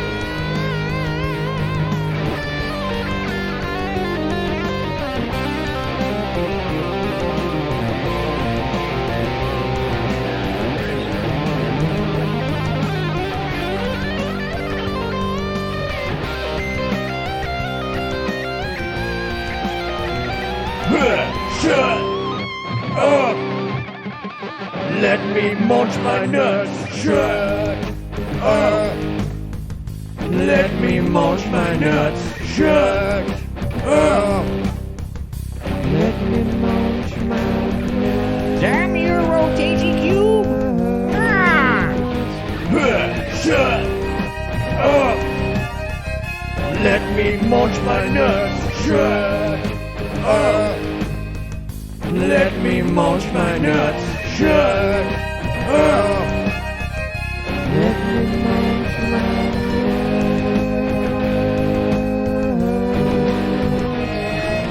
Shut up! Let me munch my nuts. Shut up! Let me munch my nuts. Yeah! That was a fucking jam! Today, we pay homage to the streamer's salty snack of choice, and the capo who's brave enough to defend their honor. Sit back and listen for a while, friends. You're in for one hell of a salty surprise. Sometimes streaming requires a meal, but the chat won't let you enjoy your snack. Unrelenting in that mockery, you fire back with words of wisdom and attack. Shut up! Let me munch my nuts. Shut up! Let me munch my nuts. Shut up! Let me munch my nuts. Yeah! Sodium's getting high, and vitamin B12. You're getting nourishment from the nuts variety that you do. You may think of dirty jokes, all your 69 tropes. But Capo continues lunch, he continues to munch. You didn't turn your back on them, although they're making your mouth dry. You'll never go hungry again until your death counts 60 high.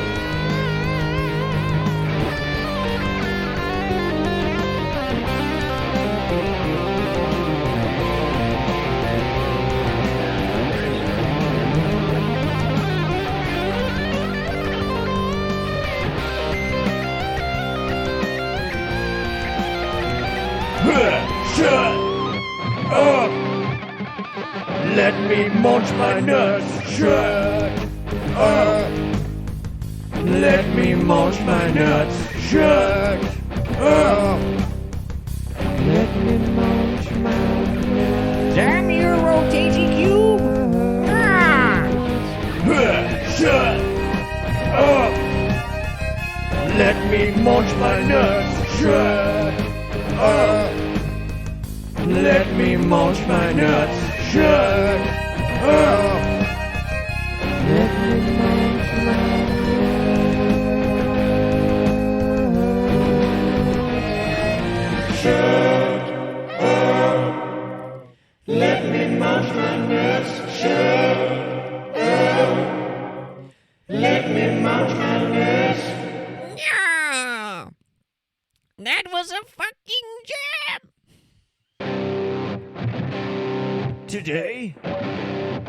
we pay homage to the streamer's salty snack of choice, and the capos brave enough to defend their honor.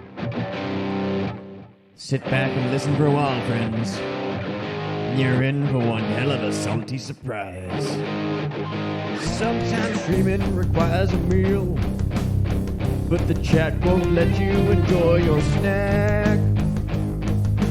Unrelenting in that mockery, you fire back with words of wisdom and attack. Shut up! Let me munch my nuts. Shut up! Let me munch my nuts. Shut up! Let me munch my nuts. Yeah! Sodium's getting high, and vitamin B12. You're getting nourishment from the nuts variety that you delve. You may think of dirty jokes, all your 69 tropes. But Capo continues lunch, he continues to munch. You didn't turn your back on them, although they're making your mouth dry. You'll never go hungry again until your death counts 60 high.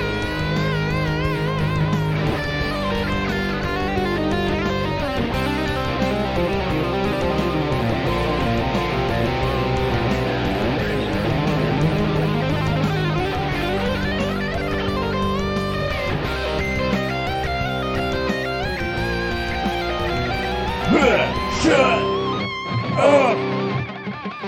Let me munch my nuts. Shut up! Let me munch my nuts. Shut up! Let me munch my nuts. Damn your rotating cube! Ah! Shut up! Let me munch my nuts. Shut up! Let me munch my nuts. Shut up! Let me munch my nuts.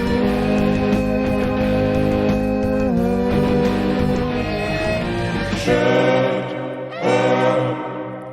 Let me munch my nuts. Shut up! Let me munch my nuts. Yeah! That was a fucking jam! Today, we pay homage to the streamer's salty snack of choice, and the capos brave enough to defend their honor. Sit back and listen for a while, friends. You're in for one hell of a salty surprise. Sometimes streaming requires a meal, but the chat won't let you enjoy your snack. Unrelenting in that mockery, you fire back with words of wisdom and attack. Shut up! Let me munch my nuts. Shut up! Let me munch my nuts. Shut up! Let me munch my nuts. Yeah! Sodium's getting high, and vitamin B12. You're getting nourishment from the nuts variety that you delve. You may think of dirty jokes, all your 69 tropes. But Capo continues lunch, he continues to munch. You didn't turn your back on them, although they're making your mouth dry. You'll never go hungry again until your death counts 60 high.